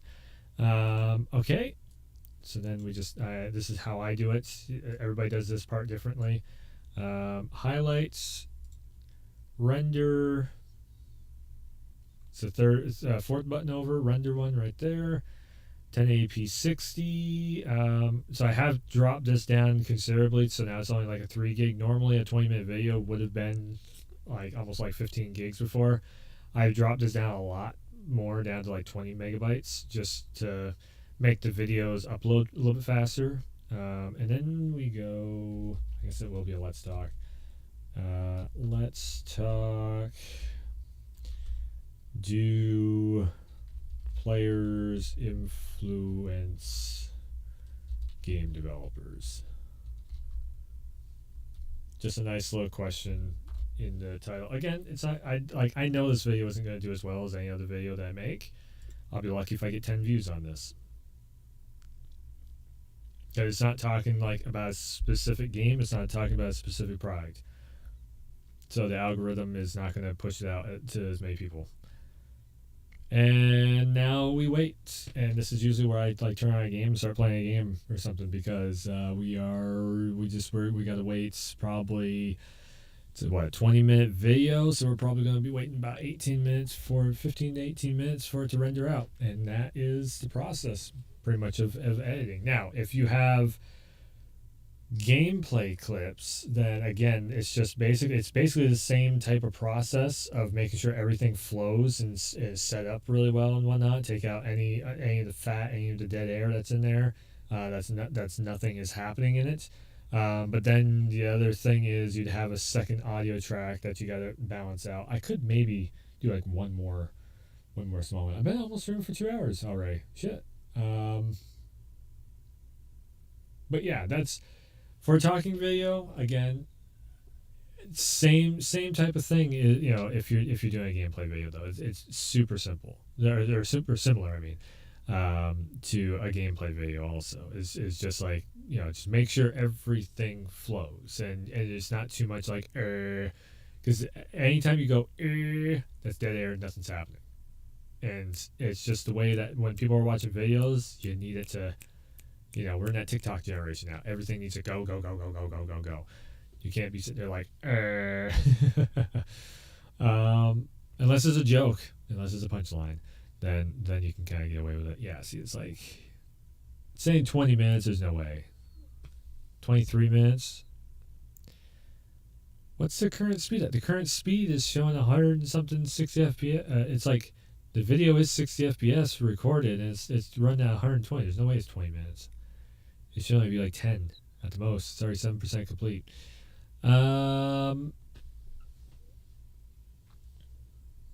What do I have that I could do real quick?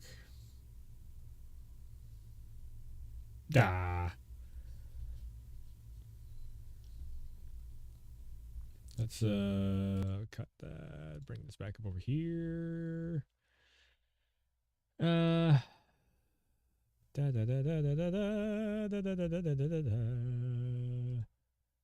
Okay, so sorry, I was using that for a light source. Anything works. Anything works, anything goes.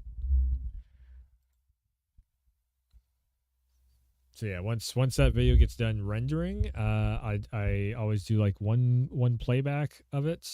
How about I jump in like Steel Rising or something? So yeah, it'd be one playback of it to make sure that all the audio is done correctly and there's no like weird glitches or anything in it.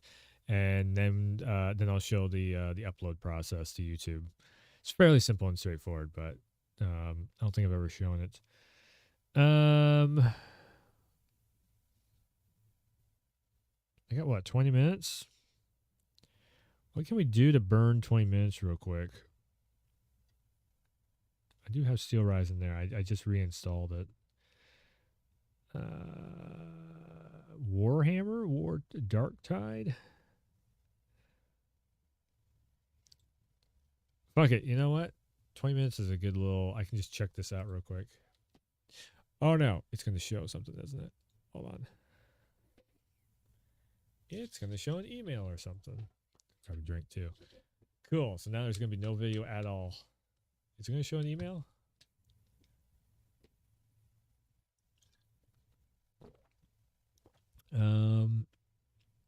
Your PC meets the minimum requirements. Oh, I guess not. Okay.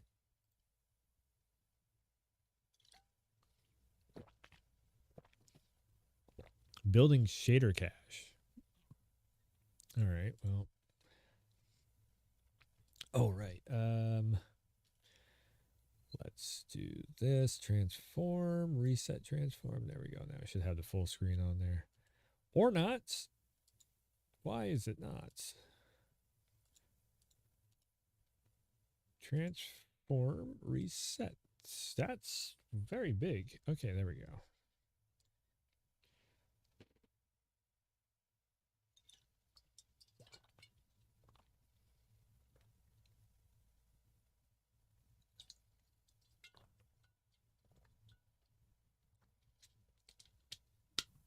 I'm surprised. It actually took me 2 hours to make that video. And it's not even uploaded yet. It's still rendering. That's the... So while this is building shaders and everything, that is still going in the background. That's what we're waiting for to get finished up in the background is that part.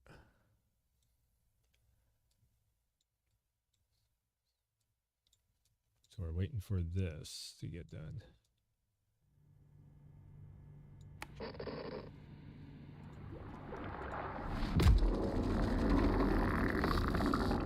What the hell is this anyways? Fat Shark. Okay, I know that studio. I've seen that studio before. On the third day.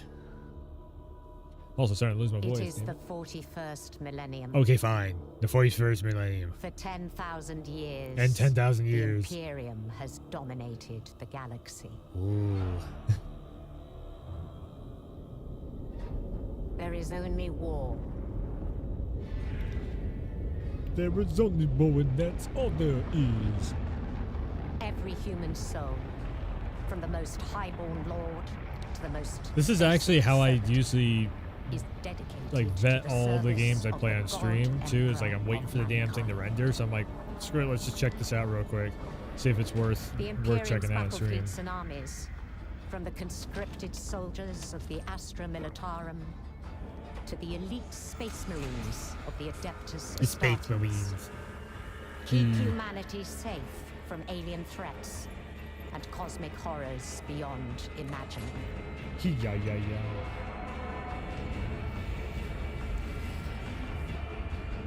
But there is another war. It is the one in which I serve. Oh, nice hair.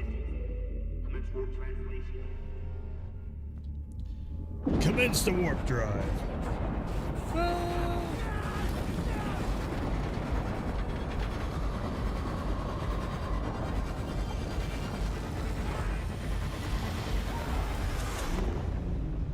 How many fucking games are there of this stuff? Holy shit.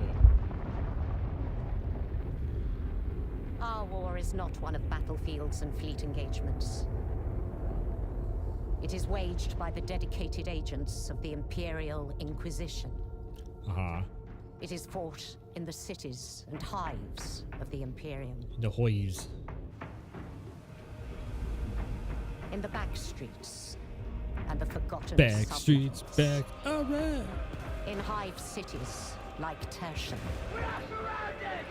Don't get overrun! Don't get overrun, laddie. Prove it so!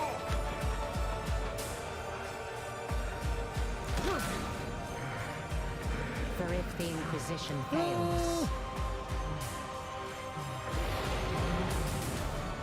Oh if shit. we fail, It's got so many tentacles. The And arms. Imperium falls with us. Ah. Oh my god. It's trying to eat me. Ah. Okay. That was a story about a dark tide. Come on. And here now. Sure. Sure.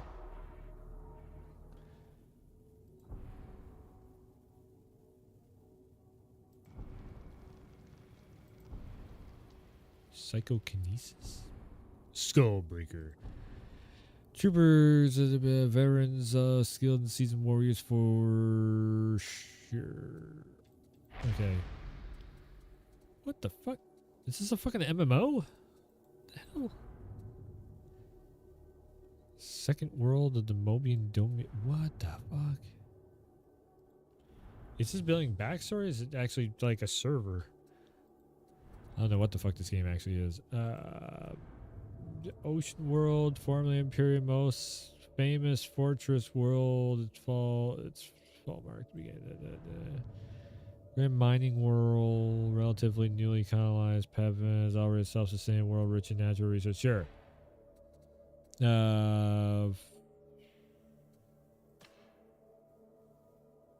Militia lackey, farmer, drudger. Militia. That seems fun. My god. Militia, first line, the planetary defense service as fertile recruiting ground for the large. Oh god, I don't care. Whatever. Enlisted. What the fuck? There's that many of them? Oh my god, we're going to be sitting here for like 10, 15 minutes going through just the backstory. Holy shit. That's a lot of backstory, man. Wow. By the way, nope, that's not. Wait, oh, because I gotta click it over. I gotta click it back up. That's how far we're still. We're still waiting for another like 15 minutes. That's a lot of backstory, man. Those soldiers, field promotion, dual recruited, say storage, decorated for bravery. Galactic North of the domain has died with say constant battles. Quickly proved to be capable of soldier recruited into authority recruitment army recruiting battles across the world. You earned your veteran status. Yeah, let's start as a veteran. I want to be a veteran. What the fuck is that? Why is there so many tattoos? Oh geez. Okay. Like this dude has so less tattoos. Right. Although his face is fucked up. Okay, scars, none. Facial tattoos, none. Face.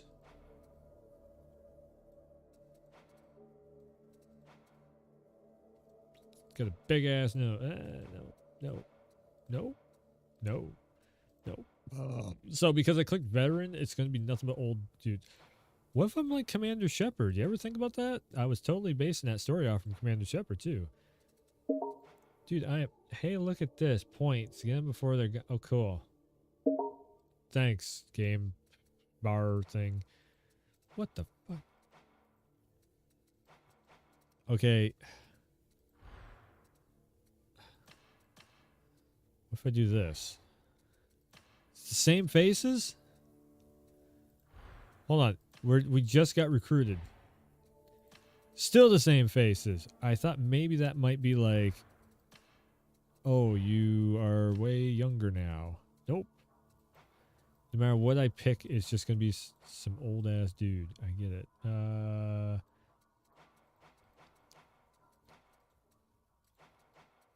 these guys look weird as hell. Like, this guy looks like a fucking elf. The hell? So I have to go, like, old-ass version of myself? Is that what we're... That's what we're getting at? You have to be the old version of you. Okay, seriously, this hairstyle. What is up with the hairstyle here? You might do some hair. Oh my god. The comb over is real. Nice. Alright, now we're getting somewheres. I'll still be rocking that hair. Wait. Yeah. Good hair physics. I'll give it that. Good hair physics. Facial hair.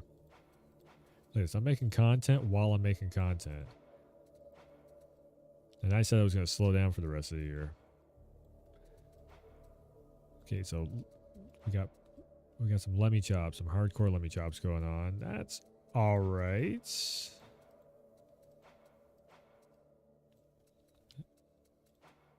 like you will have big bushy beard, and you will like it. Santa Claus beard.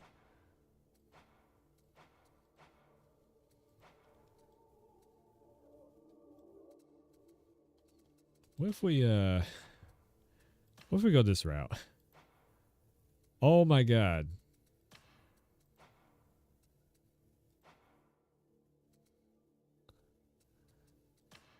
Like no facial. What? What? Oh, that's eyebrow. Facial hair is eyebrows. Okay. Sure. This is boom. Boom. Boom. All right. Now we got somebody looking not so like. I don't like any of these characters. I don't know. I was just like picking this up to just check it out and try it. I'm just like curious to see if maybe. I'm probably never going to see their face, but I don't know. They all just look like comic book goofballs, man. She's got a butt chin. This is why it takes me so long to make a character. This sort of looks like Trinity from The Matrix.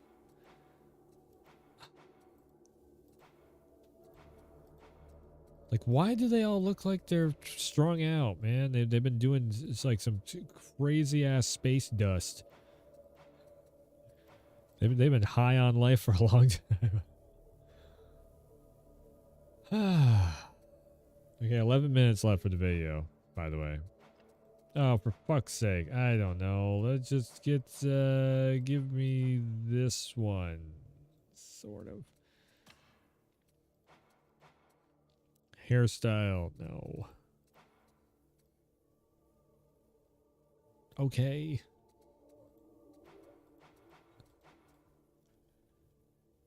Sure, I guess. I don't fucking know.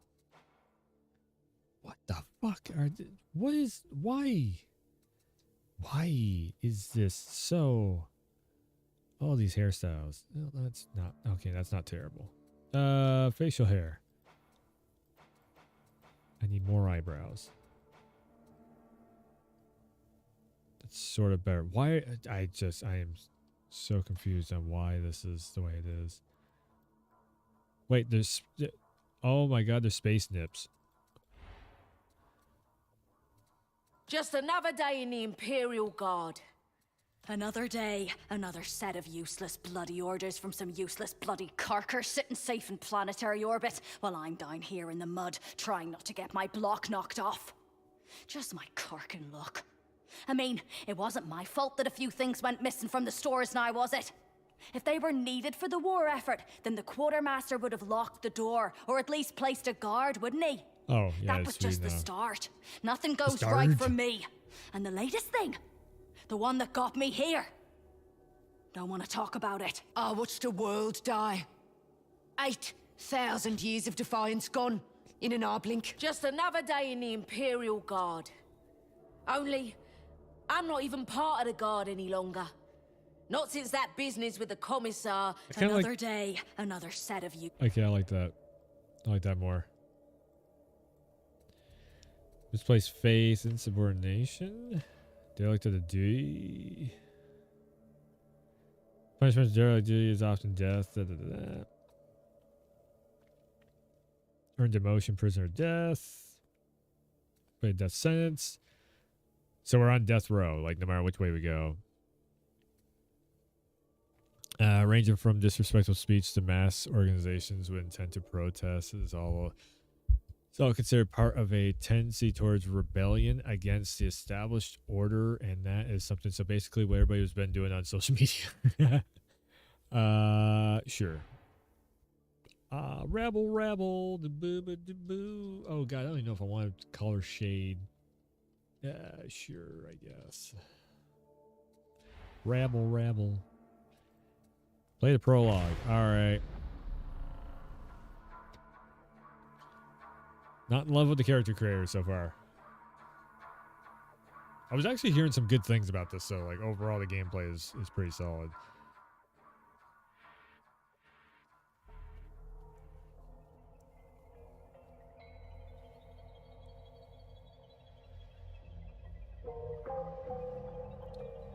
Fucking Google Play Store, stop trying to sell me TikTok. I don't have it downloaded, and I don't want it downloaded. Come and get the TikTok.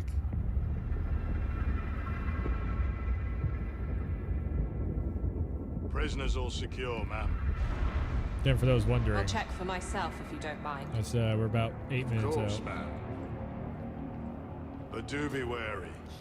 Every one of them's a filthy heretic. It's taking a lot longer because I'm also streaming on top of rendering That the video, one so certainly is. I'll eat your face off, me. Keep him intact. No accidents. My master wants to interrogate him as soon as Face we reach already the had an hive. accident. Of course, ma'am. Upon my life.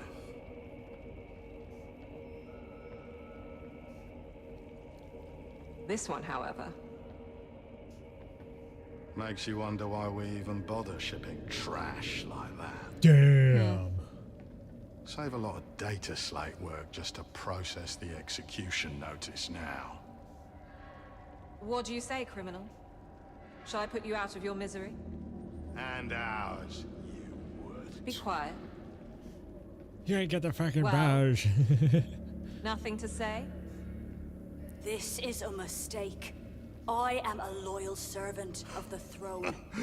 But of course, I'll just let you out now then. Shame you'll never get to prove that. Private Sarah, we're boarded! Counterfire now! Or maybe I will.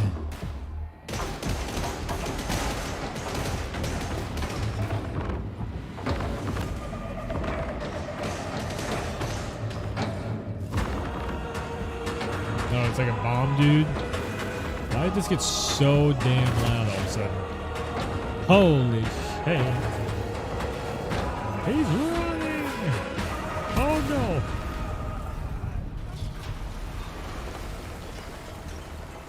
Oh shit, he made a hole in the floor. Come with us, brother. We have a way out. What do we do about that? Nothing. The boxers will be here to feed soon enough.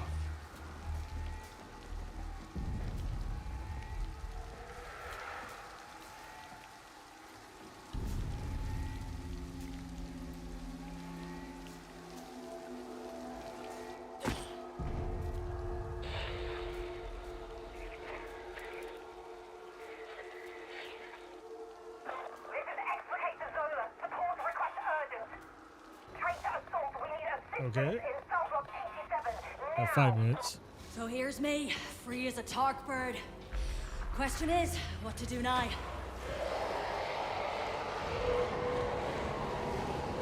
I like the voiceover. Definitely like the voiceover. Poxwalkers? Not my lucky day after all.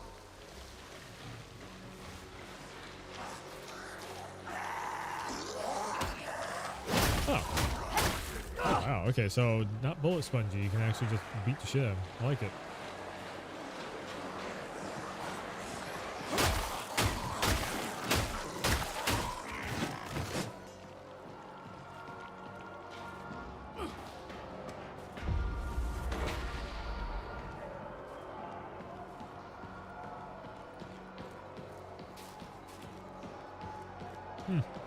Graphics don't look bad.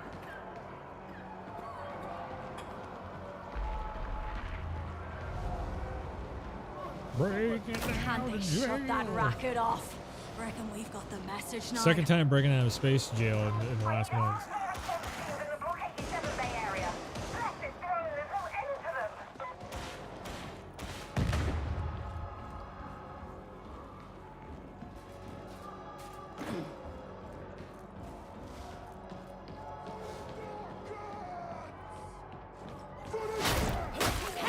Duh, your face.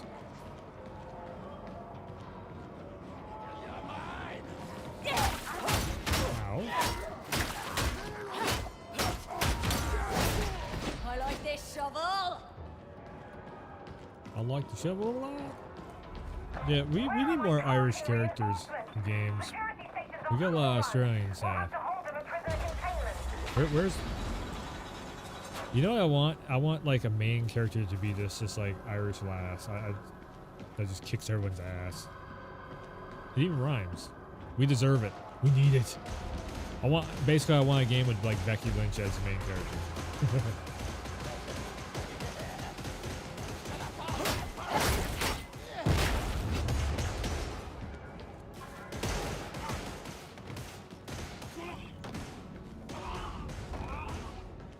Everybody's probably like, hey, you're playing that game right now. Sure, it's just my character looks like a fucking...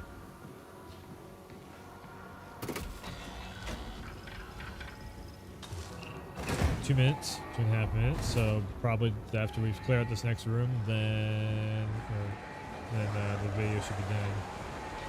Oh god, I have a shovel. Oh, a lot of it.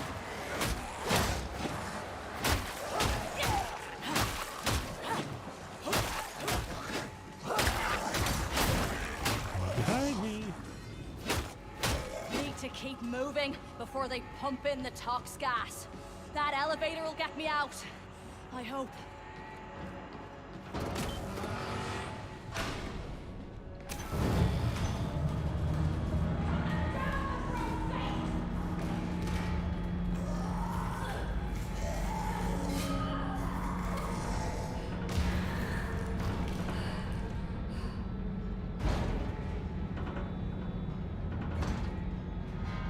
Almost there.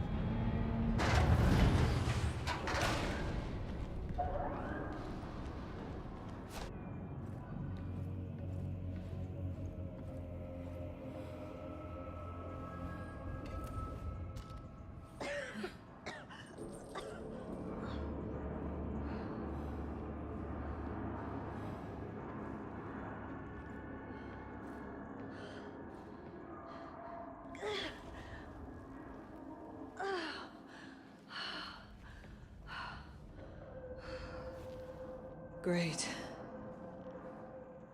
You come for blood too, criminal?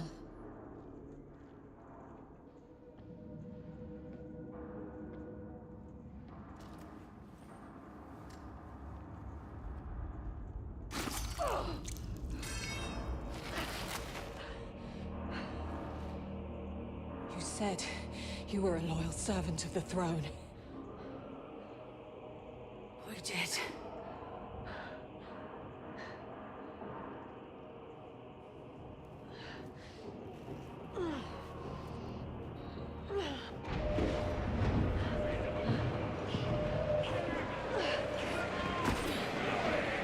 Then prove it. I mean, I didn't shoot you already, so... Single-fire rifle? What?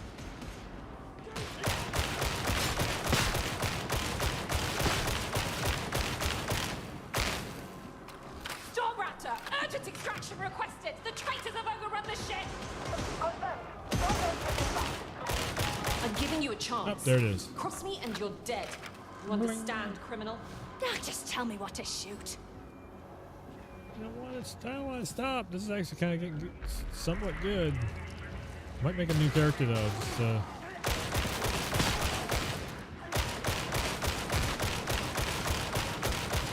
bit high on life was not bad. Now this is actually not being too bad.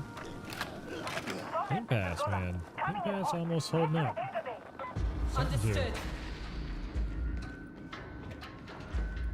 The last time I played one of wow, 40,000 games. It was like, this is actually kind of cool.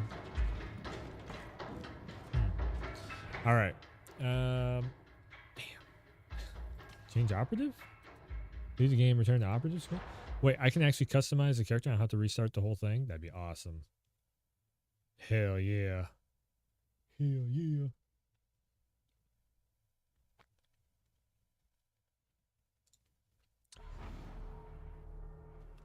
Create an operative. Delete operative. No, okay.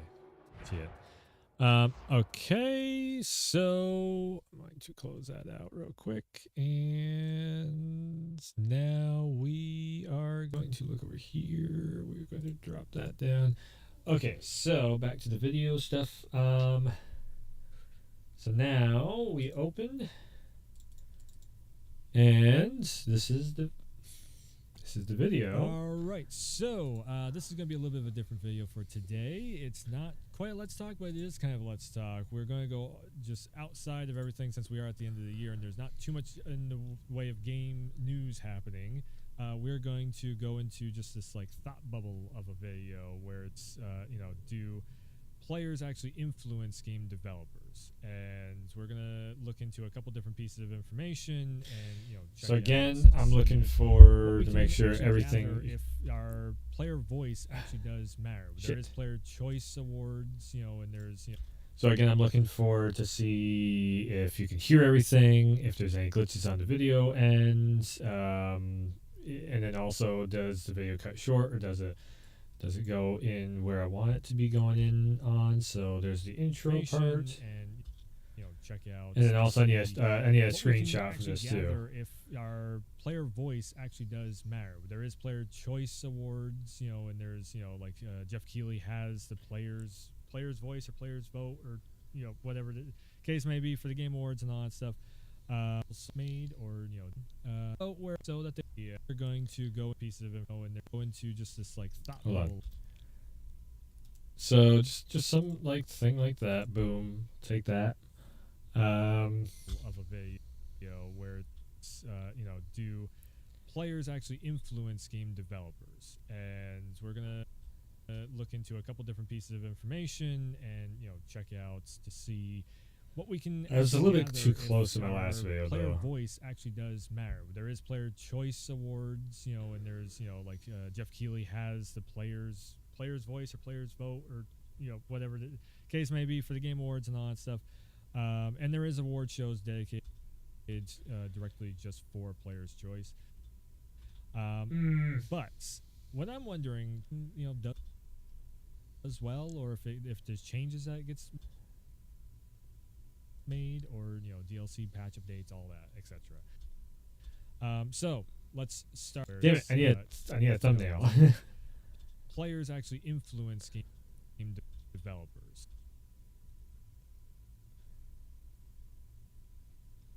Fuck it. I guess this can be. Again, like I don't have something that I can throw onto it where it's like, here is subject matter. Okay, so there's that. Oh, and what I forgot to do is actually watch the whole video all the way out through. Hold on. Turn this back on again. Nations were running and how certain things, like your dodge, I just.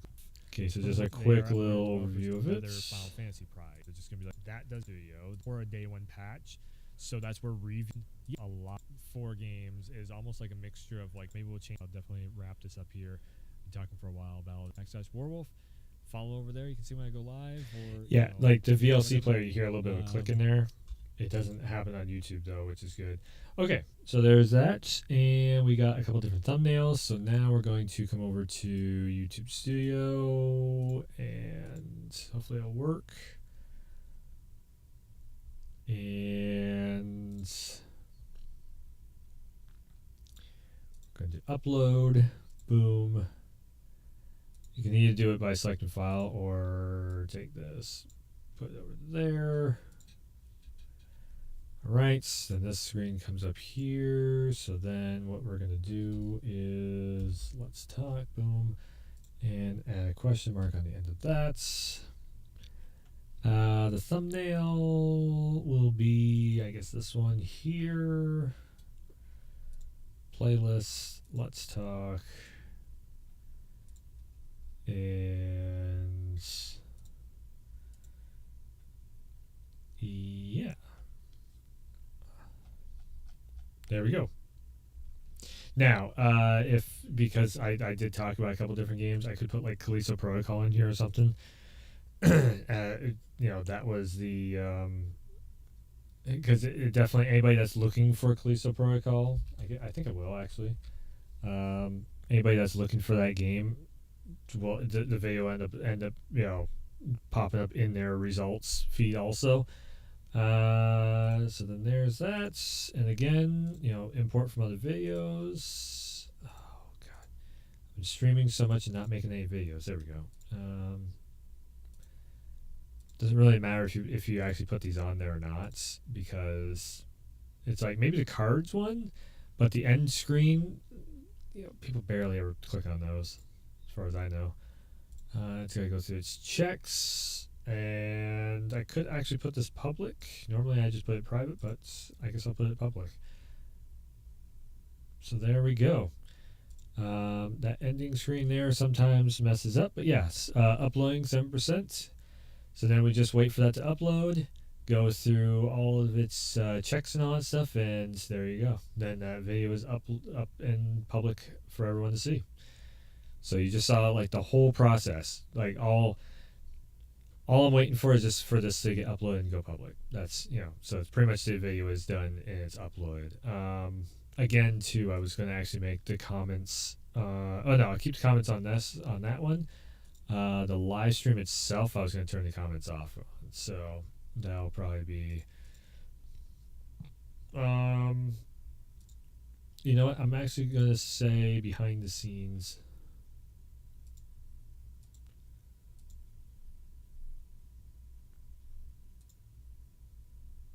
Streaming setup overview. Oh, right. I was going to say all the different pieces and parts that I use too. Okay, BTS editing, behind the scenes editing stream. We'll say that for the YouTube side of things. Okay, so uploading 12%. Okay, so the upload's going way quicker. Nice. Looks like we might have stopped dropping frames also. That's cool. All right, so let me click back over to here over on this side. And yeah, let's okay, so streaming setup wise, it's not too terribly difficult. So the main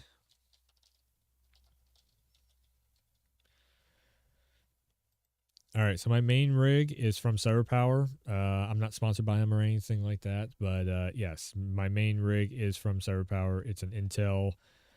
Let's see here. Let's just go with like easy peasy, and I'll show you what the hell it's like the work rig is. Sure, skip all that. So Intel, NVIDIA, boom.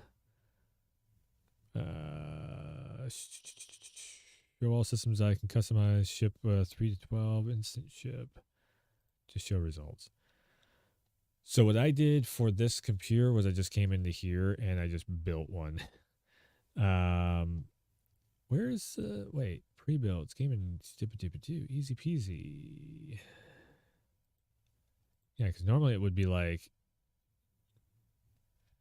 just to do it. I mean, you could probably even do this here. So my current one as of right now, this might actually be it. I don't even know which case it is. But anyways, the biggest thing that I would say, there's my nose doing the thing. CPU wise, definitely you want to go with Intel, like an i7 or an i9 with the 12th gen. Wow, 13th gen now. Wow. You know what? Let's build a work rig real quick. Gaming chassis. Let's just see how much it would cost. Corsair ICU. I think it was this one. Trying to remember because there was one case I actually really liked. They probably don't even have it on here anymore, unfortunately. Yeah, I think that one was the too small one. Okay, yeah, that one was there before. It was a Razor edition. Airflow, tempered glass. Where are we at with the video being uploaded? 26% upload. Man, where did that Razor case go to? It was super cool. It is a Leon Lee. There we go. Leon Lee. Shoot. It's in a white.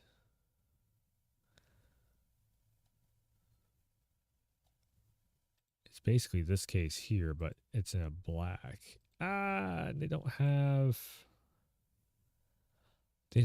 the case anymore. It's the Razor. It's like the Razor edition one there. That's the one I was initially looking at, but then I went with a different one for the PC I have now.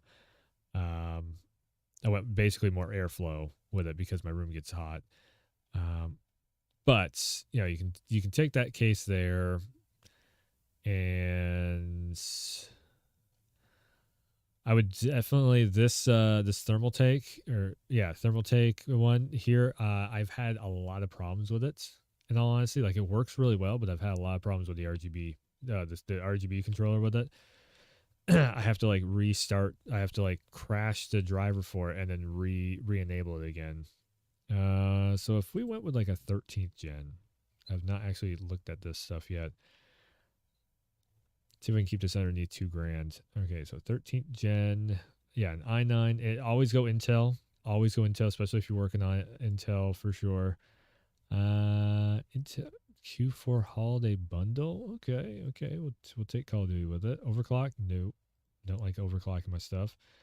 We don't.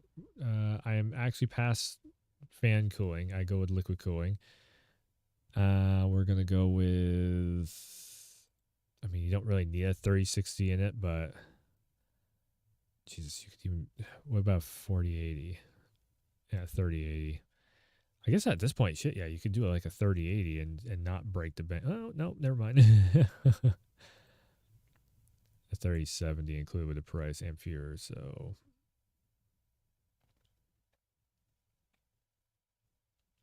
$37 Ti. Okay. Oh, this is $50 off. 8 gigs Ti. You can just do that. That's definitely whether we're kind of making it for both the what? Are you kidding me? Holy shit. Yeah. Damn, you get 2 games with it. You get a Call of Duty bundle and Midnight Suns for free with all the. It's a good time to build a PC. I do really like the EVGA, but also you want 80 plus gold. So this one looks good. Yes, 1,000-watt power supply. You're definitely going to want 1,000 watts. Nice. Is that video up? I think the video is probably up by now. It's uploading at 41%. Okay, fine. It's not yet. It's not quite yet. Thought I was going to be done in 2 hours, and now it's 2.5 hours later, and we're still working on it. ASRock boards, I've had a lot of good situations with those. DDR5, we'll do that. Just barely $2,000. This is a good time to build a PC right now. DDR4, no, we need DDR5 memory. What? DDR5 memory, DDR5. 64. If you're making, I mean, either which way you go, kind of you want to go with something that's gonna keep up. This is actually the one I use in mine. That's actually it's right there. Very good one. I don't know if you really super need the 5600 or a 6000 or anything. Right now I'm using 52 and it's been working for everything that I've been throwing at it. So I guess I'd go with that. An SSD, yes. So Samsung SSDs, usually a top of the line stuff. I mean, I started using those because so yeah. First one the first one built in, I would go with a 500. So that's going to be on your motherboard, and then I would punch in a second one. That's a Samsung that is a terabyte or two. We'll say a 1 terabyte. External. Yeah, so we're up to about 2100. I'm right over the top of the price tag. Okay, we don't need any capture cards or any of that stuff. Don't need that. Don't need no monitors. Wired gaming mouse. No, okay. Gotcha. Nope, don't need any of that. None of that. On board, what? Yeah, included with the price, absolutely. We can actually drop that. We can drop that. Drop it. Oops. Drop. Oh, it's cyber power. You to do all this crazy stuff. So many extras. Cable management systems, don't need it. I definitely went with an extra one on the latest systems I got, and the recovery USB. Don't need to, but I did. And extra care. So about 2,200 bucks, and then you get 2 free games with it also. That's not a bad deal at all. Shit. 150 FPS roughly with a 1,000 watt power supply. You can play all the latest, greatest stuff. But also, I would say this would work for a very, very good work rig. So if you're looking at this is actually an upgraded version of what I got because I only got 12th gen in mine. But this is pretty much, I got a 3060 I'm rocking, not a 3070. Pretty much my work rig that you just watch me edit on and everything. That's what this is. This would be the more up to date, like one step up to date of what I got running in mine right now. 2,200 bucks. Yeah, that seems about right. You can also get coupon codes and stuff too. Go and check all that stuff out. Cyber Power though, 100%. Like, great place to shop. The other one too is NZXT. I wouldn't mind actually checking that out real quick. NZXT. Let's build a PC at NZXT also. Let's just compare prices. Blah, blah, blah. Gaming PC, build a custom PC. Let's see. Let's see what we can do here. Just continue to the build.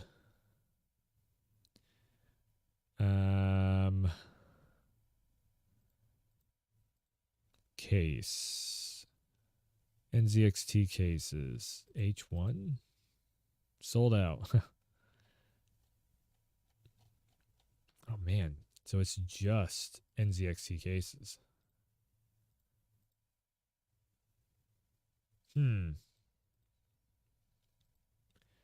Chipset. Wait. Intel. 1440p. Let's try this. Wow. So you can't actually, you have to go with an NZXT case. You can't actually go with anybody else's case. Weird. Super weird. Airflow. Whites. Black. So this is like the biggest, baddest case I got, I'm guessing. Yep. Black and whites. What if I don't like black and white? What if I just want a straight up black case? The Elite. Let's try this. Boom. Will not fit the selected case. The GPU will not select the fit. What? A 4080 Trinity. Oh, wow. Yeah, because 4080 is big. That's a big one. That's a big case. Maybe? Okay, we're ooh, that does not look good of a case. That's not, that case doesn't seem like it would be very good on airflow. Doesn't fit. Okay, instead of a 40, let's go with a freaking 3080 or something. Wait, not an MSI one. Ew, MSIs. Ew, that's all they have.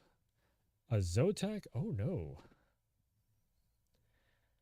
What?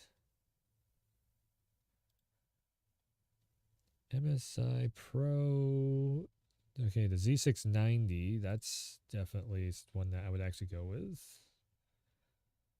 ASRock Z690. There we go. That's the one that I got in mind. There we go. Okay, that's with maybe this. Guys, you need better airflow than this, though. And I want it in black. Problem is, airflow just doesn't look like it's very good in any of these cases. Where? Maybe if I could take the front plate off and just have it open airflow, but no. I've seen so many streamers sponsored by these guys too, of like running different, and that's like the influencer thing. This is where it should be like people, oh, what the fuck are you talking about? That's a great case. These are mid-tier, mid-towers, yeah.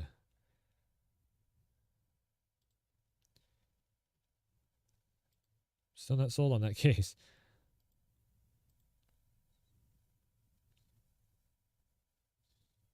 Like this just traps the hot air in.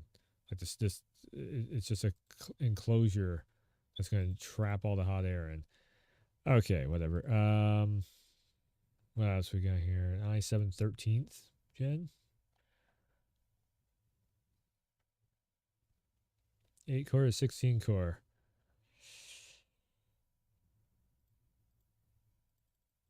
Their website's screwing up. Refresh. Did it just throw all my customizations out the window?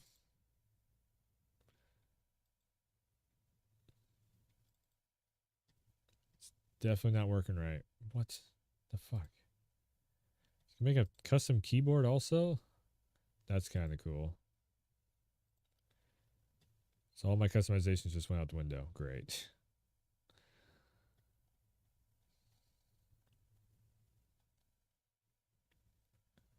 All Might with a...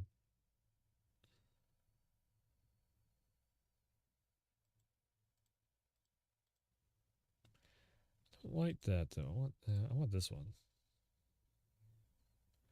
GPU will not fit. Well, fuck you. Make your case bigger.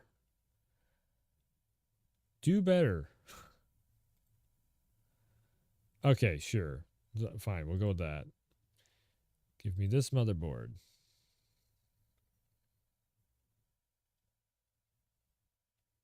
I don't want that motherboard. I want this one down here. Nice. Give me not compatible. Oh, is it not? Oh, okay. Fuck. At least an i7 13th. Not compatible my ass. If how oh, it's 11th gen. I see. Yes. All right, that makes sense. We're already way over budget. RAM. DDR5. We can cut this down a little bit. 432 G skill team T-Force. DDR4. Mother fuck.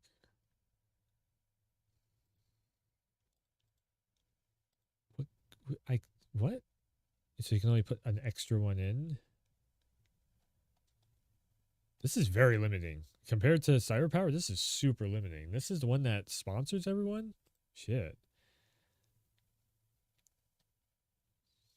The Kraken? RGB with LCD display.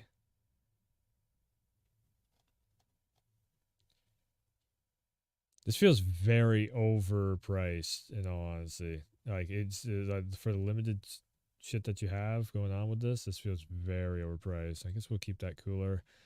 The GPU, let's MSI. I can't even put like a Founders Edition in here.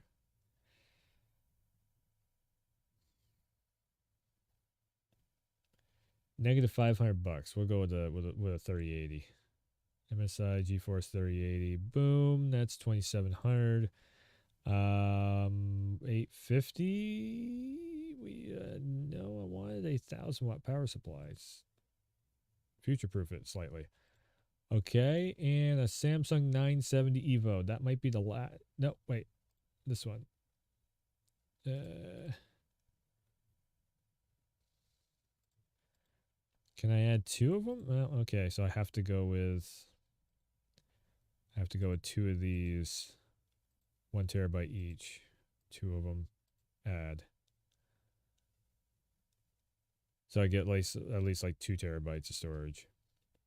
$3,000. Wait. Take this one out the cart. Still $3,000. Oof. 2215 and plus you get 2 free games with it versus $3,000 over on NZXT. NZXT is still way overpriced.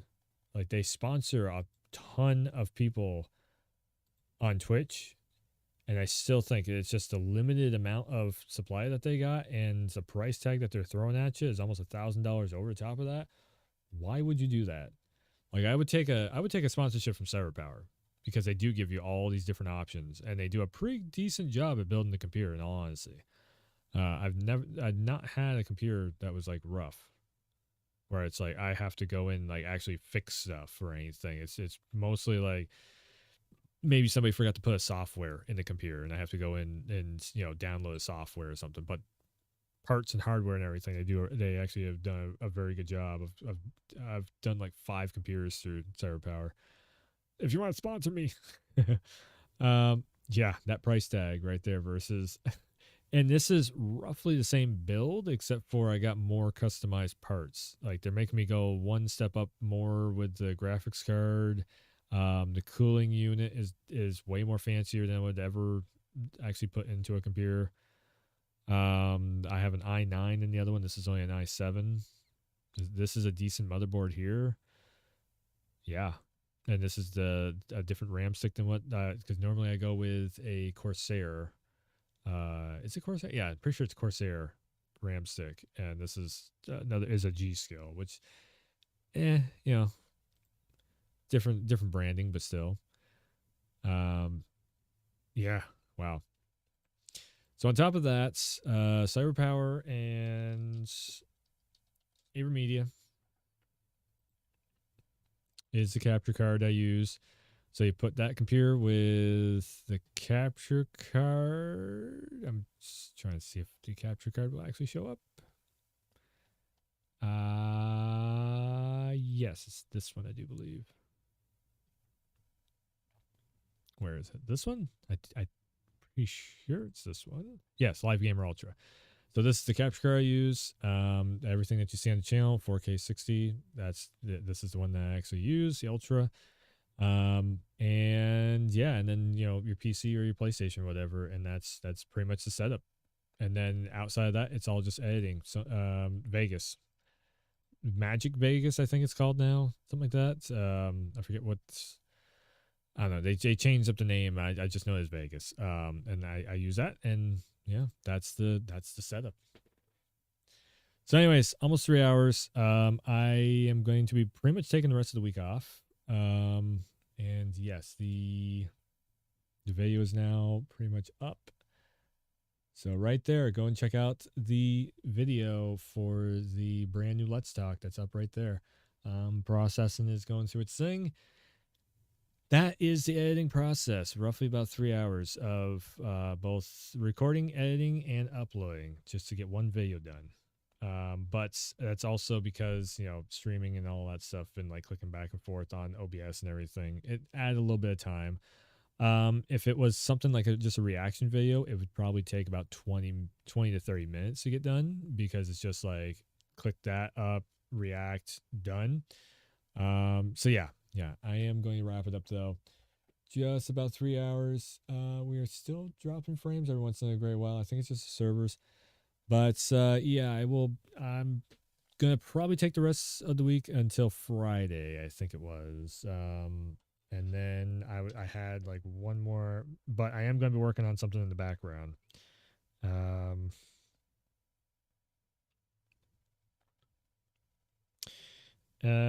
Let's see here. What's the calendar looking like? Yeah, so Friday, I'll probably be back Friday and do one last final 2022 finale send off of the year, and check out like some of the biggest highlights of the year, and on both YouTube and Twitch. And then I was gonna jump into Elden Ring because it was Game of the Year winner, and just like do like 2 hours. How many boss fights can I beat up in 2 hours? Running on the second playthrough of New Game Plus, and yeah, that's actually what I had planned on doing. So, and hopefully on New Year's, the first like midnight, as soon as the ball drops for New Year's, I'm gonna try and have a video up that I've been working on for like the last like 2 years or so, and I'm gonna keep that one a secret just in case I don't get it done on time.